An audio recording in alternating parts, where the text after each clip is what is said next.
Markets के लिए और कुल मिला के बाजार के अंदर रेंज रह गई। कल ज़बरदस्त उतार चढ़ाव मार्केट के अंदर हुआ। 1000 पॉइंट की निफ्टी चली, बैंक निफ्टी चली और सिर्फ 15 मिनट 12:05 से लेके 12:15 में वो 1000 पॉइंट खो के भी बैंक निफ्टी ने दिखा दिया आपको।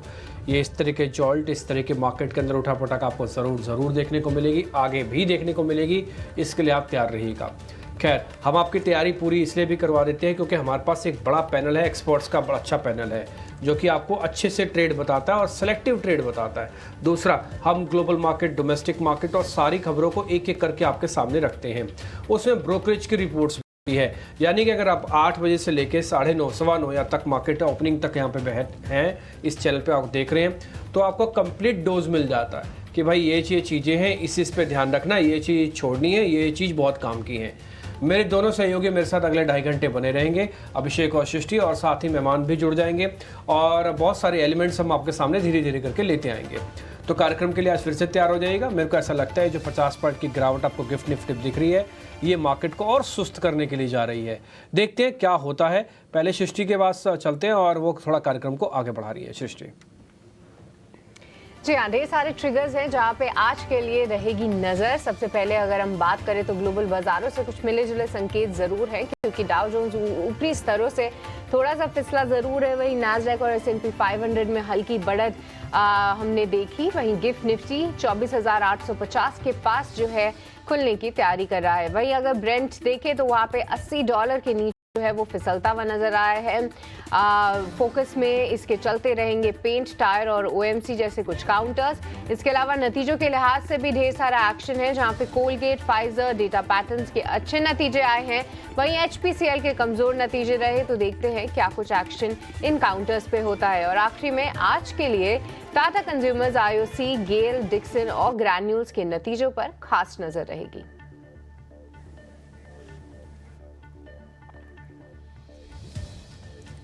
तो ठीक है, ये तो बात रही उन ट्रिगर्स की जहां पे अब हमें रखनी है नजर पर। अब बात करते हैं ग्लोबल बाजारों की। और अभिषेक, वेरी गुड मॉर्निंग, आपसे समझना चाहेंगे आज के लिए क्या कुछ है ग्लोबल संकेत।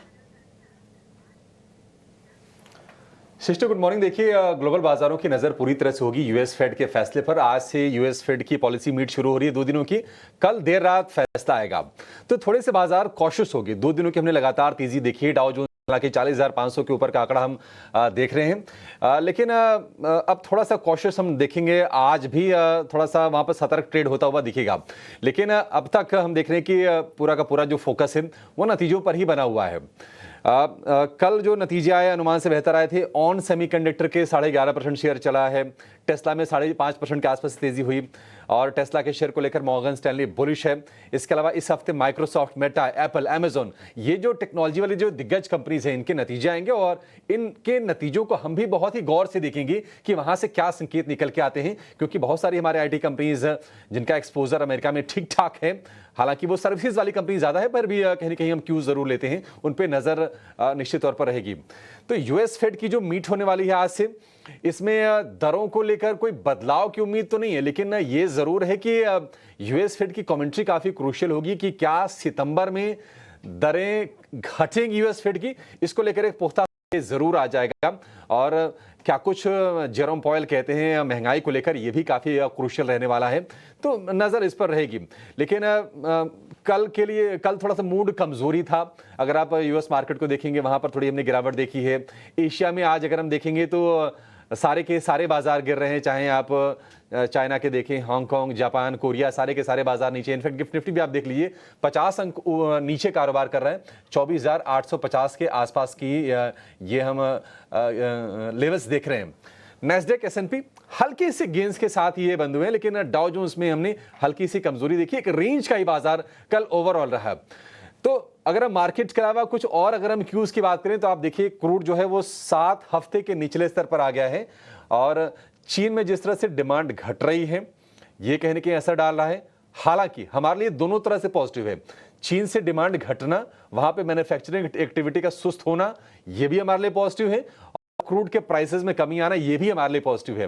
हालांकि अगर आप ये देखें तो इजराइल और हिजबुल्ला के बीच वॉर चल रही है, लेकिन क्रूड पर उसका कोई असर नहीं दिख रहा है और धीरे धीरे करके $85-86 के आसपास के भाव थे, अब $80 के नीचे ब्रेंट क्रूड का भाव हो गया है। तो एक पॉजिटिव ट्रिगर ये है क्रूड का गिरना। बाकी आप देखेंगे अगर बॉन्ड यील्ड वगैरह ज़्यादा कुछ उसमें चेंजेस नहीं है, 4.1% के आसपास बॉन्ड यील्ड है।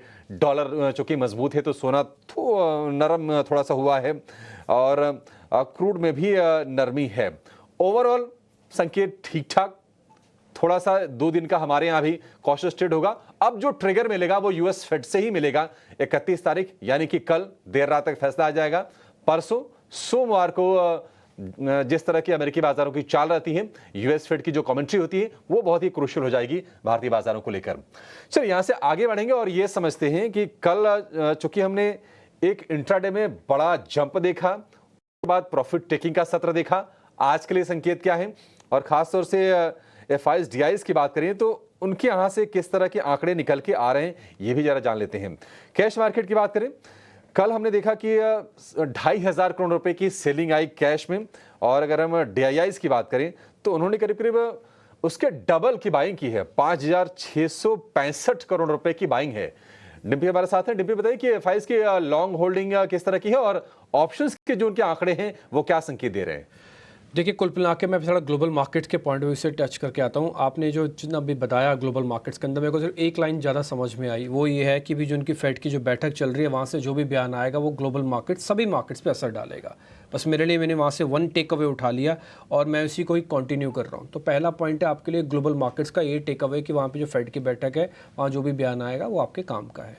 अब आपने दूसरा पॉइंट पे आपने बोला कि एफआईज वाला, मैंने इसलिए ग्लोबल जोड़ा क्योंकि आपने पहला ही क्वेश्चन एफआईज का। अब एफआईज के आते हैं बात। एफआईज के अंदर इंडिया की होल्डिंग है उनकी कम नहीं हुई है, ठीक है, वो अच्छी होल्डिंग है मैं बोलूँगा। अच्छा, एक और चीज़ है, ये होल्डिंग ठीक बजट से पहले और बजट के बाद में चेंज हुआ है क्या? यस, चेंज हुआ है और अच्छा खासा चेंज हुआ है। बजट से ठीक पहले करीब 80+ वो रखते थे, अब करीब 65+ उनके पास है। कहने का मतलब कि करीब करीब 20% का फ़र्क पड़ा, होल्डिंग घटी है। लेकिन क्या होल्डिंग घटने से बाजार गिर गया? नहीं। आप एक और चीज़ नोटिस कीजिएगा, कल एडवांस डिक्लाइन ख़राब थी मार्केट की, उसके बावजूद भी बाजार किसी तरह से हरे निशान में जाके बंद हुआ। आप कल देखिए, कल फिर से मार्केट के अंदर सेंटीमेंट उतना स्ट्रॉन्ग था ग्लोबल मार्केट से, लेकिन ऊपर से बाजार को नीचे आने पड़ा। मैं एक चीज़ आपको बता देता हूँ, ग्लोबल मार्केट्स को काफ़ी हद तक हम ओपनिंग के लिए ही सिर्फ इस्तेमाल कर रहे हैं, इसके बाद ग्लोबल मार्केट्स का कोई लेना देना नहीं है। ये कल एग्जाम्पल के तौर पर मार्केट ने खुद आपको प्रूव करके दिखा दिया कि ग्लोबल मार्केट के तरफ पे बाजार खुला, 115 पॉइंट से 130 पॉइंट की तेज़ी मिली, उसके बाद वो करीब 60-70 पॉइंट चला गया, फिर गया ऊपर पॉइंट और 25,000 के नोशनल वैल्यू को टच करने के बाद नीचे आ गया। कहने का मेरे मतलब है कि ग्लोबल मार्केट को सिर्फ और सिर्फ अभी आप ओपनिंग के लिए इस्तेमाल करें। दूसरा, एफआईज की होल्डिंग 65% है, कम नहीं है, ज़्यादा नहीं है। बढ़ने की गुंजाइश कितनी है? 20%। घटने की गुंजाइश कितनी है? 20%। अभी हम बिल्कुल मिड में हैं।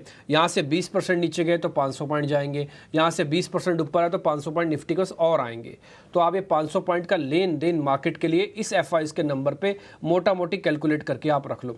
क्या है बहुत जल्दी से 20% घटेगा या बहुत जल्दी से 20% बढ़ेगा? उसका जवाब है ना। ये बहुत जल्दी 20% घटेगा या 20% बढ़ेगा ऐसा लगता नहीं है। क्या अर्निंग्स का इम्पैक्ट इस एफआईज को धो डालेगा या एफआईज को बहुत तेज बढ़ा देगा? ना, इसका जवाब भी ना है, क्योंकि अभी तक किसी भी नंबर से एफआईज का होल्डिंग बढ़ाने और घटाने का कोई कनेक्शन दूर दूर तक नहीं दिख रहा। एक और पॉइंट, क्योंकि एफआईज का मैटर इंपॉर्टेंट है इसलिए थोड़ा समय लेके बता रहा हूँ। एफआईज में कैश मार्केट की सेलिंग देखियोगे आपने करीब 25+ करोड़ रुपए के आसपास की। इंडेक्स ऑप्शंस में भी उनकी बिकवाली हुई है, वो मैं नंबर भी आपको बताता हूँ। इंडेक्स ऑप्शन में 11,000 करोड़ रुपए का माल बेचा उन्होंने। तो कल जब मार्केट गिर रहा था ना, वो हैज नहीं होकर गिर रहा था, वो एक्चुअली ऊपर से थोड़ी सेलिंग हुई है। वो एक लेवल के आने के बाद होती ही है, उसमें कोई बड़ी बात नहीं, वो होती ही है, ठीक है ना। कल जब 25,000 आपने टेस्ट किया तो एल्गो ट्रेड है, इसलिए आप देखते होगे वो 0.75 से छूट गया या 0.75 से बढ़ गया। ऐसा क्यों होता है? 0.75 जब 150 पॉइंट चला दिए तो 0.75 चलाने में क्या बड़ी प्रॉब्लम थी? वो सिर्फ और सिर्फ ये आपको बताता है कि एल्गो किस हद तक पेनिट्रेटेड है हमारे सिस्टम में, कि वहाँ पे डॉट लेवल से पहले ही मार्केट सारा माल काट के प्रेशर फील करने लगता है।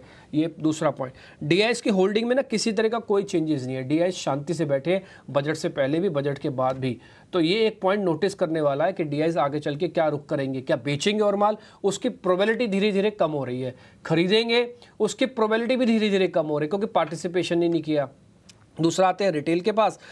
रिटेल के पास करीब 47% के आसपास की लॉन्ग पोजीशंस है अभी, तो वो बहुत ज़्यादा भी नहीं है तो बहुत कम भी नहीं है। जैसे रिटेल के पास 55% की होल्डिंग हो जाएगी, समझ लीजिएगा अब मार्केट के चलने के दिन खत्म हो रहे हैं। बाजार धीरे धीरे धीरे धीरे करके खिसकते खिसकते फाइन ग्राइंडिंग करते हुए नीचे आएगा।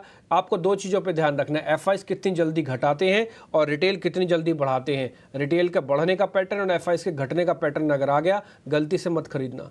और अगर एफआईज नहीं घट रहे, रिटेल की पोजीशन में भी बढ़ोतरी नहीं हो रही है, तो जब भी कोई डिप मिले उसका इस्तेमाल कीजिए। मैंने आपको वन लाइन में ये सारी कैलकुलेशन दे दी। ठीक है, चलिए निफ्टी पे आते हैं। कल हमने एक तेज चढ़ाव भी देखा, फिर उसी रफ्तार से उतार भी देखा। डिम्पी 24,836, ये तो मतलब शुक्रवार के लेवल है, ये तो वहीं पर फिर से बाजार आ गया। तो आज के लिए स्ट्रेटजी क्या होनी चाहिए डिम्पी, क्योंकि सामने एक बड़ा इवेंट खड़ा हुआ है यूएस फेड का, वहां कमेंट्री काफी क्रूशियल होने वाली है। तो करें क्या? जिनके लॉन्ग्स हैं क्या वो रहें, जिनको फ्रेश एंट्री करनी है अब इस इवेंट को पास हो जाने दें? देखिए, मैं 2 पॉइंट के साथ क्लियर कर देता हूँ। लॉन्ग वाले जब भी खरीदारी कर रहे हैं, वो 24,000 के ऊपर जो भी खरीदारी कर रहे हैं वो 1:1 की रेशो के साथ कर रहे हैं। एक चीज़ आपको याद होगा, हमारा तो गला ही बैठ के बात बोलते बोलते, कि मार्केट जब तक 24,000 के नीचे नहीं जाएगा एक स्प्रिंग की तरह है। आप जितनी स्पीड से दबाओगे उतनी स्पीड से ऊपर आएगा। अगर आपको ट्रस्ट नहीं हो रहा हो तो आपने जैसे उसको दबाने की कोशिश की, मैं चार्ट के जरिए दिखा देता हूँ। अगर आप यहाँ पे देखेंगे मेरे चार्ट, तो ये देखिए, ये आपने दबाने की इसको कोशिश की, एक ही झटके में वापस से ऊपर आ गया ये। तो मार्केट के अंदर ये बहुत अच्छा नेचर है कि जब तक वो बियर्स की ग्रिप में नहीं आएगा तब तक बुल्स की ग्रिप से जाएगा नहीं। ये बात आप अच्छे से पकड़ लो और दिमाग में अच्छे से छाप लो। इवेंट आ रहे हैं, जा रहे हैं, इवेंट नॉन इवेंट बना रहा है। और मैंने आपको ठीक बजट से पहले सिर्फ और सिर्फ विक्स की बेसिस पर आपके सामने पॉइंट रखी थी कि मेरे को बजट एक नॉन इवेंट जैसा लगता है। मेरे को लगता नहीं कि बजट आएगा और बाजार के अंदर धूम धड़ाका कुछ करके जाएगा, ऐसा कुछ नहीं हुआ। आप मानेंगे एलटीसीजी बढ़ गया आपका 25% से, लेकिन उसके बावजूद बाजार नहीं गिरा। बहुत सारे लोगों ने 10 मार्क्स नहीं दिए, बहुत सारे लोगों ने 7 मार्क्स दिए इस बजट को, फिर भी आपका बाजार नहीं गिरा। तो आप इसी से अंदाजा लगा लो बाजार के अंदर लिक्विडिटी कितनी बुरी तरह से पेनिट्रेटेड है। जब तक बियर्स को मौका नहीं, वो इतनी बेचारे मार खा चुके हैं कि आपके वो प्रेशर में फील ही नहीं कर रहे हैं, वो उनका काम ही नहीं कर रहा पिस्टन प्रेशर नीचे दबाने का। जब तक वो 24,000 के नीचे बाजार को टिकाते नहीं, क्लोजिंग नहीं करवाते, तब तक बियर्स का मन ही नहीं बनेगा। तो इसलिए आपको जब भी कोई डिप मिले इस्तेमाल कीजिए, लेकिन ध्यान रखिएगा 24,000 के ऊपर जो भी आप खरीदारी या बाइंग या सेलिंग वड़ा जो भी कर रहे हैं, अब तो मैं 24,000 भी नहीं बोलता, अब तो मैं 24,400 बोलता हूँ। चलो ठीक है, तो 24,400 के ऊपर जब भी आपको कोई भी खरीदारी कर रहे हैं, आपका रेशो 1:1 का है। करना चाहे हमारी तरफ से मना नहीं है, 24,400 का एक स्टॉप लॉस लगा लेना। 24,400 के वापस नीचे जाते ही बाजार वीक हो जाएगा। आप ये बात मेरे से क्वेश्चन उठा सकते हैं कि अभी तो 800 है, आप 24,400 की बात कर रहे हो, ये कैसे हो सकता है? 400 पॉइंट नीचे तो हमको भी अकल है कि क्या करना है। बिल्कुल ठीक बात कह रहे हो आप। ये 400 पॉइंट ना देखेगा भी नहीं ऊपर नीचे करते समय। थोड़ा बी अवेयर रहिएगा, मार्केट शैलो है, ये इसके ओपन इंटरेस्ट से पता लगता है। अभी आपको ओआई वाली प्लेट फायर होके आ जाएगी, तो आप उसी से अंदाजा लगा लेना। 0.5 समथिंग का ओआई एडिशन है कल का, 1% भी ओपन इंटरेस्ट बढ़ा और घटा नहीं है। जितने शेयर खड़े हैं उतने ही खड़े हैं। जो करना है कर लो, अच्छे वालों को भी खुश कर दिया, बुरे वालों को भी खुश कर दिया, ऐसे ही करेगा मार्केट अभी। तो आपके पास जो नए वाले हैं वो 24,400 का एक स्टॉप लॉस लगा के डिप मिले तो प्लस करते जाना, ना मिले तो छोड़ते जाना। दूसरा पॉइंट है, क्या शॉर्ट करना चाहिए? शॉर्ट नहीं अभी करना चाहिए। देखो, शॉर्ट करने से पैसे तो हो सकता है आ जाए झटके में, लेकिन आपके वो डर डर के पैसे आएंगे, कॉन्फिडेंस के साथ पैसे नहीं आएंगे, और उसमें लक का बहुत बड़ा पार्टिसिपेशन होगा, आपका इंटेलिजेंस का नहीं होगा। मार्केट में कोई ऐसा सिग्नल नहीं है जिससे ये कहा जाए कि बाजार को शॉर्ट करना चाहिए। बाजार के पास 10 ऐसे सिग्नल हैं जिसमें यह कहा जा सकता है कि बाजार को बाइंग ऑन डिप करना चाहिए। इसलिए पुराने वाले लोगों को ट्रेलिंग स्टॉप लॉस लगाएं, उनका मन करता है 30-40% प्रॉफिट बुक करें। हमने बजट से पहले भी करवाया था, बजट के डिप आया उसको बोला प्लस भी करवाया था। तो आपकी अपनी मर्जी है, लेकिन वाले 24,400 के स्टॉप लॉस के साथ अगर हैं तो भी टिके रहें। घटाना चाहते हैं पोजीशंस को घटा लें। शॉर्ट करने के लिए हमारी तरफ से मनाही है। मोटा मोटी लेवल्स में आपको बता देता हूं, 24,400 500 एक सपोर्ट एरिया है, 25,000 25,250 एक रेजिस्टेंस एरिया है। मेरा अपना मानना है कि अब अगले 2-4 दिन मार्केट इसी रेंज में निकाल देगा। 400 को तोड़ने की तकलीफ भी दिखाएगा और 25,000 के ऊपर आने में तकलीफ भी आएगी। तो ये लेवल्स हैं जहां पे आपको रखनी है नजर पर। अब बात करते हैं निफ्टी बैंक की। और डिम्पी, कल हमने एक शार्प करेक्शन ऊपरी स्तरों से निफ्टी बैंक में भी देखा। कल एक पॉइंट पे लगभग 1000 अंकों की मजबूती थी, पर अब किस तरीके के डेटा पॉइंट्स दिख रहे हैं? क्या कल के यू टर्न के बाद थोड़े से डेटा पॉइंट्स हिलते हुए नजर आए हैं? क्या यहाँ से कमजोरी और बढ़ सकती है, या फिर निचले स्तरों पर फिर से सपोर्ट लेवल सामने आ रहे हैं? देखिए मार्केट के अंदर ना एक चीज़ होती है कि जो मार्केट इस तरह से दिखाता है, that is called a FOMO fact. होता क्या है कि जैसे आपने कल नहीं लिया, आपने परसों भी नहीं लिया, आपको लगेगा कि मेरे से बड़ा कोई मूर्ख नहीं है इस मार्केट के अंदर कि मैंने तो माल ही नहीं लिया। लेकिन कल जब बाजार गिरा होगा, जब आपने 12 बजे के बाद मार्केट देखा होगा, तो आप अपने मन में, भले आप किसी को बोल नहीं भी रहे होंगे, लेकिन अपने मन में जरूर बोलोगे मेरे से बड़ा कोई समझदार ही नहीं है, मैंने अच्छा खेल लिया ही नहीं माल, अच्छा है मैं फंस जाता हूँ ऊपर जाके। तो ये जो फीलिंग आ रही है ना आपके मन में कि मेरे से बड़ा कोई मूर्ख नहीं है और मेरे से कोई समझदार नहीं है, इसी को कंट्रोल करना है बस। मार्केट यहीं से कमज़ोर कड़ियाँ पकड़ता है। मार्केट आपके मन को ऐसा, ये जो लेवल्स है ना, ये लेवल्स नहीं है, एक्चुअली आपकी भावनाएं हैं। इसमें तेज़ी और मंदी दोनों की भावनाएं छुपी होती है। इसलिए मैं कई बार मार्केट में आपके सामने बोलता हूँ, भाव और भावनाओं का ही खेल है। भाव को आप देखते हो, भावनाओं को सिर्फ फील करते हो, और जितना उसको कंट्रोल कर लोगे आपके भाव अच्छे ठीक होते जाएंगे। ठीक, तो आपको सिर्फ कंट्रोल करना है अपने आप को। ये जॉल्ट आगे भी आएगा, ऐसा नहीं कि आगे नहीं आने जा रहा है। ये वन डे एपिसोड नहीं है, ये आगे भी आएगा, क्योंकि विक्स लो है, शेलो मार्केट है, ओवाई एडिशन नहीं है। जो चलता है बाजारों शॉर्ट कवरिंग से चलता है। अभी एक्स की एक्सपायरी नहीं हुई है, अभी तो 31 तारीख को एक्सपायर होगा बैंक निफ्टी। तो बहुत सारे ट्रिगर्स अभी ओपन एंडेड है, तो इसलिए ओपन एंडेड ट्रिगर के अंदर बड़ा माल नहीं लिया जाता कभी भी। और मैंने कल भी आपको बोला था, बाजार चले तो मेरे को ट्रस्ट नहीं है, बाजार गिरे तो मेरे को ट्रस्ट नहीं है, जब तक वो एक जंक्शन पे आके, एक लेवल्स पे आके कमज़ोर या वीक नहीं होता। इसके लिए क्या है वो वीकनेस, इसके लिए जैसे ये 50,800 को तोड़ेगा, ये वीकनेस की कमज़ोरी में शिफ्ट हो जाएगा। ये 51,000 के आने पर भी होगा, लेकिन ये 2-3 बार 51,000 से ना बहुत स्पीड से ऊपर आया हुआ है। तो इसलिए मैं 51,000 को 1 मिनट के लिए छोड़ देता हूँ, मैंने इसको 50,800 बोलता हूँ आपके लिए मैं। तो वहाँ पे आने पे वीक होगा। जब तक ये 51,000 के ऊपर टिका हुआ है, ये एक स्प्रिंग की तरह है, जितना नीचे लाओगे वापस ऊपर जाएगा, ऊपर लाओगे वापस नीचे आ जाएगा। ये वैसे ही सिर्फ काम करेंगे। ऊपर जाते समय रेजिस्टेंस कहाँ पे मिलेंगे, 51,800 पे मिलेगा, 52,000 पे मिलेगा। ये दो रेजिस्टेंस एरिया है जहाँ पे बैंक निफ्टी को रेजिस्टेंस भी मिलेगा। नए और पुराने वालों को क्या करना चाहिए, नए वालों को तो कुछ नहीं चाहिए, नए वालों को डिप के वाइट करना चाहिए। 51,000 के आसपास मिलेगा, सिर्फ 200 पॉइंट का रिस्क है। 50,800 का एक स्टॉप लॉस डाल देना, प्लस कर लेना, 300-400 पॉइंट आएंगे, थैंक यू वेरी मच बोलना, बाहर निकल जाना। ऊपर जाते समय अगर आपको लग रहा है कि मेरे को शॉर्ट करना है, वैसे मेरी तरफ से मना है, लेकिन अगर आप शॉर्ट करना चाहते हो तो फिर अपने वित्तीय सलाहकार से एक बार लेवल का कंफर्मेशन ले लेना, ठीक है, कि कितने वीकनेस है और कितना है। और रही बात पुराने वालों की, देखो पुराने वालों की तो मौज है। हमने आपको पिछले 60-70 दिन हो गए होंगे, ऑलमोस्ट 2 महीने हो गए, हमने कभी भी आपको शॉर्ट नहीं कराया। और आप 2 महीने के चार्ट उठा के देख लो, बाजार में एक बार भी आपको शॉर्ट से पैसा नहीं बना होगा। इंट्राडे बन गया वो एक अलग गेम है, अदरवाइज पोजिशनली आप पैसा नहीं बना पाए। तो शॉर्ट अभी करो मत, अभी कोई लेवल्स भी नहीं आए। इतना चलने पर भी आप सोचो ना, हम जैसे लोग ये बता रहे हैं कि अभी भी शॉर्ट करने का समय नहीं आया। सोच के देखो, मेरे को खुद कई बार हैरानी होती है कि हम 3-3 हज़ार पॉइंट्स चल जाते हैं, उसके बावजूद भी ऐसा नहीं हो पाता है। तो फिलहाल अभी आपको शॉर्ट से बचना चाहिए, बाइंग और डिप करना चाहिए। 51,000 के पास खरीदेंगे तो ज़्यादा बेहतर होगा। आप ये सौदे हैं आपके सामने, मैंने लेवल्स और स्टॉप लॉस रख दिए। और मेरे को लगता नहीं कि फिलहाल इंडेक्स से कोई बहुत बड़ा पैसा बनेगा। स्टॉक स्पेसिफिक करो काम, बढ़िया है, अर्निंग्स चली रही है, आपको हम ऐसे स्टॉक्स बताएंगे और हमारे मेहमान भी होंगे। एक ही शेयर एफ&ओ बैन में है, वो इंडिया सीमेंट है, ये सिर्फ बैन में गया हुआ है। वॉलेटिलिटी इंडेक्स विक्स के हिसाब से कुछ भी नहीं है, और पुट कॉल रेशियो के हिसाब से बाजार के अंदर कुछ भी नहीं है। थोड़ा बहुत मैं बोलूँगा निफ्टी महंगा है, हल्का सा स्लाइटली महंगा है, वैसे कोई वो भी बहुत ज़्यादा महंगा नहीं है। किरण जानी हमारे साथ जुड़ चुके हैं, वैशाली पारिक हमारे साथ जुड़ चुकी हैं। आप दोनों मेहमानों का बहुत बहुत शुक्रिया, थैंक यू वेरी मच आज समय देने के लिए। कुछ और मेहमान भी मेरे साथ कार्यक्रम में जुड़ते जाएंगे, मैं परिचय आपको करवाता जाऊंगा।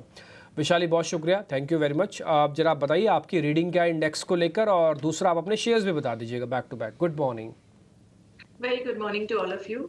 यस, तो कल मार्केट में हमने ऑल टाइम हाई जरूर देखा, बट फास्ट से हम कंसोलिडेशन दोबारा देख रहे हैं। So for near term basis 24,700 एक बहुत महत्वपूर्ण सपोर्ट है। इंट्राडे बेसिस के हिसाब से मैं कह रही हूँ। आज हम देख रहे हैं कि थोड़ा वीक ओपनिंग हो सकता है, बट ऑन आवरली क्लोजिंग अगर 24,700 को हम ब्रेक करते तो थोड़ा मार्केट स्लाइड हो सकता है, but till then it is range bound. और अपसाइड प्रोजेक्शन 25,200 का नियर टर्म टारगेट रेजिस्टेंस है।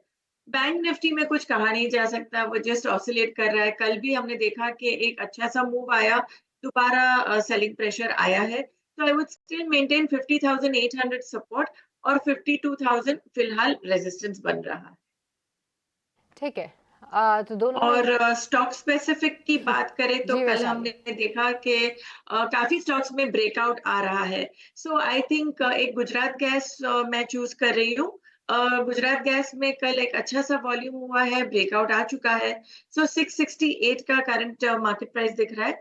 660 के स्टॉप लॉस के साथ 680 का एक ट्रेडिंग स्ट्रेटेजी बन सकता है।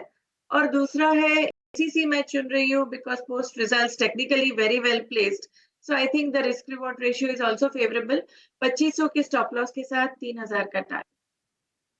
ठीक है, तो ये दो स्टॉक्स है जहां पे आपको रखनी है नज़र। हम कई समय से हाईलाइट कर रहे हैं कि ऑयल एंड गैस स्पेस में क्या ज़बरदस्त एक्शन है और आज गुजरात गैस जो है वो पिक करती हुई नज़र आई है वैशाली, यहाँ पे आप नज़र रखिए। और साथ ही अगर बात करें नतीजों के लिहाज से तो एसीसी, हालांकि नतीजे जो हैं वो अनुमान के मुताबिक आते हुए दिखे, पर टेक्निकली काफ़ी पसंद आ रहा है वैशाली को और यहाँ पर भी आप ट्रेड ले सकते हैं। एसीसी की अगर हम बात करें तो यहाँ पे 3000 के टारगेट्स लगाने हैं, 2500 रुपये का स्टॉप लॉस, तो रिस्क रिवॉर्ड भी काफ़ी अच्छा बैठ रहा है इस पर्टिकुलर ट्रेड में। पर किरण भी हमारे साथ मौजूद है। किरण, वेरी गुड मॉर्निंग। आज के लिए आप बताइए कौन से स्टॉक्स आपके रडार पे हैं? Very good morning everyone. So overall अगर हम मार्केट देखें तो इंडेक्स के पॉइंट ऑफ व्यू जैसे नितिन जी ने बताया कि एक रेंज के अंदर है। स्टॉक स्पेसिफिक हमें लग रहा है कि काफी कुछ स्टॉक जो फ्रेश ब्रेकआउट के आसपास अवेलेबल है, तो उसी में से एफएमसीजी ऑलरेडी सेक्टर काफी अच्छा कर रहा है और एफएमसीजी के अंदर आप मैरिको का चार्ट देखोगे तो वहां पे क्लियर कट आपको डेली चार्ट के ऊपर एक फ्रेश ब्रेकआउट देखने को मिलेगा। मोमेंटम इंडिकेटर भी बुलिश जोन के अंदर है, तो कहीं ना कहीं हमें लग रहा है कि मैरिको में एक अच्छा खासा अपमूव आ सकता है। तो मैरिको 680 के आसपास की क्लोजिंग है। Not only for the intraday but एक दो दिन अगर आप होल्डिंग रखोगे तो 710 जैसे टारगेट भी हम एक्सपेक्ट कर सकते हैं कि मैरिको में आ सकते हैं।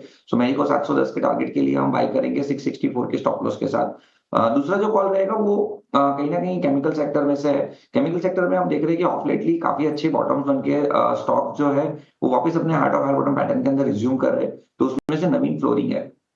हम नवीन फ्लोरिंग का आप चार्ट देखोगे तो 200 दिन की मूविंग एवरेज के आसपास कंसोलिडेट होते हुए अभी height of higher bottom pattern में रिज्यूम हुआ है। मोमेंटम इंडिकेटर पे भी आप देखोगे तो कहीं ना कहीं एक बुलिश डाइवर्जेंस हमें देखने को मिल रहा है और डेरिवेटिव स्टडीज के हिसाब से भी यहाँ पे एक लॉन्ग बिल्डअप हमें देखने को मिल रहा है। सो जो कैश मार्केट है वो कहीं ना कहीं 3570 के आसपास हुआ है। हम लॉन्ग करके जाएंगे। यहाँ पे भी आप एक दो दिन का नजरिया रखिए। 3640 तक के हमारे टारगेट है and 3540 as a stop loss हम मेंटेन करेंगे। सो मैरिको एंड नवीन फ्लोरिंग हमारी तरफ से बाय कॉल रहेंगे। ये दो शेयर नवीन फ्लोरिन हम देख रहे हैं कि केमिकल वाले शेयर चल भी रहे हैं और नवीन फ्लोरिन भी उसमें पार्टिसिपेट कर रहा है। अच्छा, मैरिको ने बीच में थोड़ा सा ब्रीदर लिया था और उसके बाद फिर से ये शेयर चल रहा है। 683 रुपये का भाव है। ये दो शेयर हो गए आपके लिए किरण जी की तरफ से। और वैशाली जी के जो शेयर हैं गुजरात गैस और दूसरा जो शेयर है वो है एसीसी सीमेंट। हम देख रहे हैं कि थोड़ा सा फोकस में है। ये 4 के 4 शेयर आपके लिए वैशाली जी की तरफ से और किरण जी को मिलाकर। लेकिन अब जरा फोकस करेंगे खबरों के दम पर कहां पर एक्शन होगा। स्टॉक्स न्यूज और नतीजे, ये दोनों के दोनों लेकर हमारे सहयोगी शरद दुबे हमारे साथ जुड़ गए हैं। शरद, पहले नतीजों की बात करेंगे, लिस्ट तो लंबी होगी, बताइए कहां पर फोकस होगा आज। जी बिल्कुल, सबसे पहले ऑफकोर्स कोलगेट फोकस में रहेगा। यहाँ पे नतीजे शानदार आए हैं, अनुमान से बेहतर आए हैं। दो अहम बात मैं कहूँगा कि जो टूथपेस्ट का वॉल्यूम ग्रोथ है डबल डिजिट रहा है, स्ट्रेंथ रही है और जो रूरल रिकवरी है वो बहुत इंपॉर्टेंट नंबर्स जो है कोलगेट ने दिए हैं। रेस्टोरेंट्स ब्रांड एशिया के बारे में बात करें तो यहाँ पे भी नतीजे जो हैं अनुमान से बेहतर आए हैं और लार्जली देखा जाए तो मार्जिन्स में भी लगभग 190 बेसिस पॉइंट्स का ईयर ऑन ईयर बेसिस पे ग्रोथ आया है। डेटा पैटर्न्स की बात करें तो लगातार सेकेंड से लेकर थर्ड क्वार्टर तक जो एक अच्छी नंबर्स देखने मिली है और यहाँ पे मार्जिन्स भी इंप्रूव कर रहे हैं। डिफेंस के थीम की स्टॉक है तो इसको अपने रडार में रखिएगा। इंडिया ग्लाइकोल्स की बात करें तो यहाँ पे मार्जिन ज़रूर सपाट रही है लेकिन लार्जली देखा जाए तो 20% के ऊपर जो है रेवेन्यू पैट का ग्रोथ आया है। फाइजर फार्मा स्पेस एक कंपनी है, यहाँ पे बात करें तो एबिटा मार्जिन में बहुत अच्छा उछाल देखने मिला और नेट प्रॉफिट यहाँ तो 60% से ज़्यादा का ग्रोथ देखने मिला है। कुछ नंबर्स है जैसे कि एसीसी जहाँ पे largely inline set of numbers आए और हमें पता है कि सीमेंट कंपनीज जो है इस क्वार्टर थोड़ी वीक थी, इंफ्रा एक्टिविटीज़ थोड़ी कम हुई थी, प्राइसिंग प्रेशर भी थोड़ी सी थी, तो वो जो है हमने देखने मिली है इन स्टॉक्स में। HPCL इन्वेंट्री एडजस्टमेंट्स भी हुई है, यहाँ पे वीक सेट ऑफ नंबर्स आए हैं और आइडिया फॉर्ज लगातार 2 क्वार्टर से जो है वीक नंबर्स कंपनी दे रही है और इस बार भी जो है कंपनी ने वीक क्वार्टर दिया है जहाँ पे नेट प्रॉफिट जो है लगभग 90% से ज़्यादा का गिरावट साल दर साल बेसिस पे देखने मिला है आपको। But largely mid cap small cap के नंबर्स जो हैं यहाँ पे जो है देखने मिल रहे हैं कि स्ट्रॉन्गर साइड में आ रहे हैं। फाइजर के और डेटा पैटर्न्स के ये नंबर अच्छे हैं, इस पर खास नज़र होगी। और बाकी जो कमज़ोर नतीजे हैं उसमें आइडिया फोर्ज और HPCL, इस पर फोकस करके चलेंगे। ठीक है शरद, बताइए खबर वाले शेयर कौन से हैं? जी बिल्कुल अभिषेक, सबसे पहले पीएनबी हाउसिंग फाइनेंस का जो है ब्लॉक डील हो सकता है, जहाँ पे कार्लाइल 6.5% स्टेक की बिकवाली कर सकते हैं। और याद रखिए थोड़ी देर पहले ही न्यूज़ फ्लो आया कि ये अपसाइज भी कर सकते हैं, मतलब इसको डबल भी कर सकते हैं, 12.5% स्टेक की भी बिकवाली कर सकते हैं। शेयर्स का जो वैल्यू है लगभग 1250 करोड़ रुपए का है अभी तक, जिसका वैल्यू हमने 6.5% स्टेक पे निकाला है। फ्लो प्राइस 5% डिस्काउंट पे। कार्लाइल ग्रुप जो है बहुत बड़ा पीई फर्म है ग्लोबली, और यहाँ पे कंपनी लगभग 33% स्टेक होल्ड करती हैं इस ब्लॉक डील के पहले, तो इस स्टॉक को ज़रूर फोकस में रखिएगा। आरवीएनएल को लगभग 740 करोड़ का जो है ऑर्डर आया है हिमाचल प्रदेश के प्रोजेक्ट में। और वही सोना बीएलडब्ल्यू प्रेसिजन की अगर मैं बात करूं, जो हाल ही में चर्चे में थी क्योंकि नतीजे बहुत स्ट्रांग आए थे, यहाँ पे कंपनी को सर्टिफिकेशन 2 और कंपोनेंट्स की मिल गई है पीएलआई स्कीम को लेके। वालचंद नगर इंटरेस्टिंग स्टॉक है, यहाँ पे प्रमोटर्स लगभग अपने 20% कैपिटल का जो है शेयर प्लेज रिलीज़ कर दिए हैं। एक टाइप से बहुत पॉजिटिव न्यूज़ फ्लो होता है इस कंपनी के लिए। और पिछले 1 महीने में देखें तो स्टॉक 80% भी भाग चुका है, तो वालचंद नगर को अभी भी अपने रडार में रखिएगा। आईटीडी सीमेंटेशन के जो कॉन्ट्रैक्ट्स हैं लगभग 1240 करोड़ रुपए के कॉन्ट्रैक्ट्स मिले हैं। वही सीएससी का एक इंपॉर्टेंट एक्विजिशन आई है, 60% स्टेक से ज़्यादा पूर्वा ग्रीन पावर में एक्वायर करेंगे 205 करोड़ रुपए के लिए। कॉनकॉर के लिए भी थोड़ी नेगेटिव न्यूज़ फ्लो है, क्योंकि यहाँ पे एजेंसी से खबर आ रही है कि जो उनकी जो प्राइवेटाइजेशन है वो थोड़ी सी स्लो हो सकती है उनकी प्रोसेस। इसके अलावा पावर ग्रिड 40,000 करोड़ रुपए का जो सबसी केबल्स है उसका उनको ऑर्डर मिल सकता है मिडिल ईस्ट में अगले 5 साल के लिए, तो एक पॉजिटिव न्यूज़ फ्लो उनके लिए ज़रूर रहेगा। भारत इलेक्ट्रॉनिक्स को भी डिफेंस एक्विजिशन काउंसिल ने अप्रूव दे दिए कि वो procure defence series maps Bharat electronics से करेंगे। और आखिर में एचसीसी भी फोकस में रहेगा, क्योंकि 5 अगस्त को इनका इंपॉर्टेंट बोर्ड मीट है जहाँ पे वो क्यूआईपी के जरिए फंड्स रेज करेंगे। तो ये अहम स्टॉक्स है जहाँ पे आज आपको एक्शन देखने मिल सकता है। ठीक है, शुक्रिया शरद। तो ये तमाम स्टॉक्स पीएनबी हाउसिंग खास तौर से आज ब्लॉक डील हो सकता है कि गैप डाउन ओपनिंग करे, और उसकी वजह यह है कि कार्लाइल ना सिर्फ स्टेक बेच रहा है बल्कि 5% के डिस्काउंट पर ये डील होने जा रही है। हालांकि बजट वाले दिन ये बहुत तेजी से ये शेयर गिरा था, लेकिन उसकी भरपाई पिछले 3-4 सत्र में इसने कर ली है। ये फोकस में रहेगा, इस पर अपने फंडामेंटल एक्सपर्ट से एक राय जरूर लेंगे। और आरवीएनएल कल 10% था, आज उनको एक बढ़िया ऑर्डर मिला है 739 करोड़ रुपए का, एल1 बिडर है उसके लिए, ये भी फोकस में रहने वाला है। एक और एक्सपर्ट हमारे साथ जुड़ गए हैं, आयुष मेहता। आयुष, बहुत शुक्रिया आपका समय देने के लिए, स्वागत है आपका टी9 स्वदेश पर। आयुष, शुरुआत आपके शेयरों से कर लेते हैं, बताइए आपका फोकस कहाँ रहेगा आज? First of all very good morning to everyone and to all the viewers and the panelist. मेरे यहाँ से 2 कॉल होंगे, फर्स्ट बाय कॉल होगा, एक सेल कॉल होगा। बाय कॉल में मुझे भी नवीन फ्लोर पसंद आ रहा था, बट किरण जी ने ऑलरेडी दे दिया है, तो मैं दूसरा स्टॉक दे रहा हूँ यहाँ पे। फर्स्ट जो मुझे पसंद आ रहा है वो बालकृष्ण इंडस्ट्रीज का। अगर बालकृष्ण इंडस्ट्रीज की यहाँ पे बात करें तो एक पेनिंग पैटर्न फॉर्मेशन का ब्रेकआउट देख रहे हैं इसके मंथली चार्ट पे। बस काफी टाइम से higher top higher bottom formation है, कंसोलिडेशन का ब्रेकआउट दिया है कल के सेशन में, काफी स्ट्रॉन्ग उसने क्लोजिंग रखी है। प्लस नीचे का हमें आरएसआई क्रॉसओवर भी देख रहे हैं जो काफी पॉजिटिव कर देता है। Plus Balkrishna industry defensive stock है, डेफिनेटली यहाँ से बाय किया जा सकता है फॉर अ टारगेट ऑफ 3440। यहाँ पे जो आपको स्टॉप लॉस मेंटेन करना हो 3240 का है। सेकंड है मेरा कोटक बैंक के फ्यूचर्स को सेल करने की राय। अगर हम इसकी बात करें तो continuously downward sloping trend line एक रेजिस्टेंस फेस कर रहा है। कल के सेशन में डे मूविंग एवरेज का ब्रेकडाउन भी दिया है और क्लोजिंग भी उसके नीचे रखा है। प्लस एक डाउनवर्ड स्लोपिंग ट्रेंड लाइन का जो इसमें है वो हम वीकली चार्ट पे भी फेस कर रहे हैं रेजिस्टेंस। तो मुझे लगता है कोटक बैंक के फ्यूचर्स को यहाँ से शॉर्ट किया जा सकता है फॉर अ टारगेट ऑफ 1730। यहाँ पे जो आपको स्टॉप लॉस मेंटेन करना है वो 1840 का रहेगा। ठीक है, कोटक बैंक को सेल करना है फ्यूचर्स में, आपको 1730 का टारगेट, 1840 रुपए का स्टॉप लॉस आपको लगा के चलना है। और दूसरा जो शेयर आयुष का है वो है बालकृष्ण इंडस्ट्रीज का, टारगेट 3440 रुपए, स्टॉप लॉस होगा 3240 रुपए का। विनीत बोलिंचकर हमारे साथ जुड़ गए हैं। विनीत जी, बहुत शुक्रिया आपका समय देने के लिए, स्वागत है आपका टी9 स्वदेश पर। इस बीच खबर आ गई है कि कार्लाइल ने ब्लॉक डील का जो साइज है उसको बढ़ाकर कर दिया है 2511 करोड़ रुपए। ठीक है, इसको हम अपने उसमें अपडेट भी कर लेंगे। पहले 1256 करोड़ रुपए के साइज की बात आई थी। विनीत सर, शुरुआत बीएनबी हाउसिंग से ही कर लेते हैं। वैसे तो हम देखेंगे मतलब कंपनी फंडामेंटली मजबूत है, बिजनेस प्रॉस्पेक्ट भी अच्छे हैं, हालांकि शेयर ने बहुत रिवॉर्ड नहीं किया है अपने निवेशकों को। आप जरा ये बताइए कि कार्लाइल के ये स्टेक सेल को आप किस तरह से देख रहे हैं, और मान लीजिए करेक्शन अगर शेयर में थोड़ा आता है, क्या वो अपॉर्चुनिटी होगा खरीदने के लिए? नहीं, डेफिनेटली अगर कार्लाइल का ब्लॉक आता है मार्केट में, बढ़ के भी आता है, तो आपको जरूर लेना चाहिए, क्योंकि हमें लगता है कि पीएनबी हाउसिंग एक बहुत बढ़िया मैनेजमेंट के अंदर है। मैनेजमेंट बहुत बढ़िया है और उन्होंने टर्न अराउंड भी काफी अच्छा किया हुआ है। एनपीएस भी काफी कंट्रोल में आ गए और दिशा निरीक्षक भी काफी ठीक ठाक चल रहा है। तो हमें लगता है कि ये स्टॉक आपको काफी सस्ता मिल रहा है। अफोर्डेबल हाउसिंग की बूम काफी अच्छी चल रही है और ये कंपनी काफी अच्छी तरह से परफॉर्म करेगी आगे जाके। तो हमें लगता है कि ये स्टॉक अगर आपको डिक्लाइंस पे मिले तो आपको अगले 2 साल में 40 से 50% का अपसाइड इजीली मिल सकता है।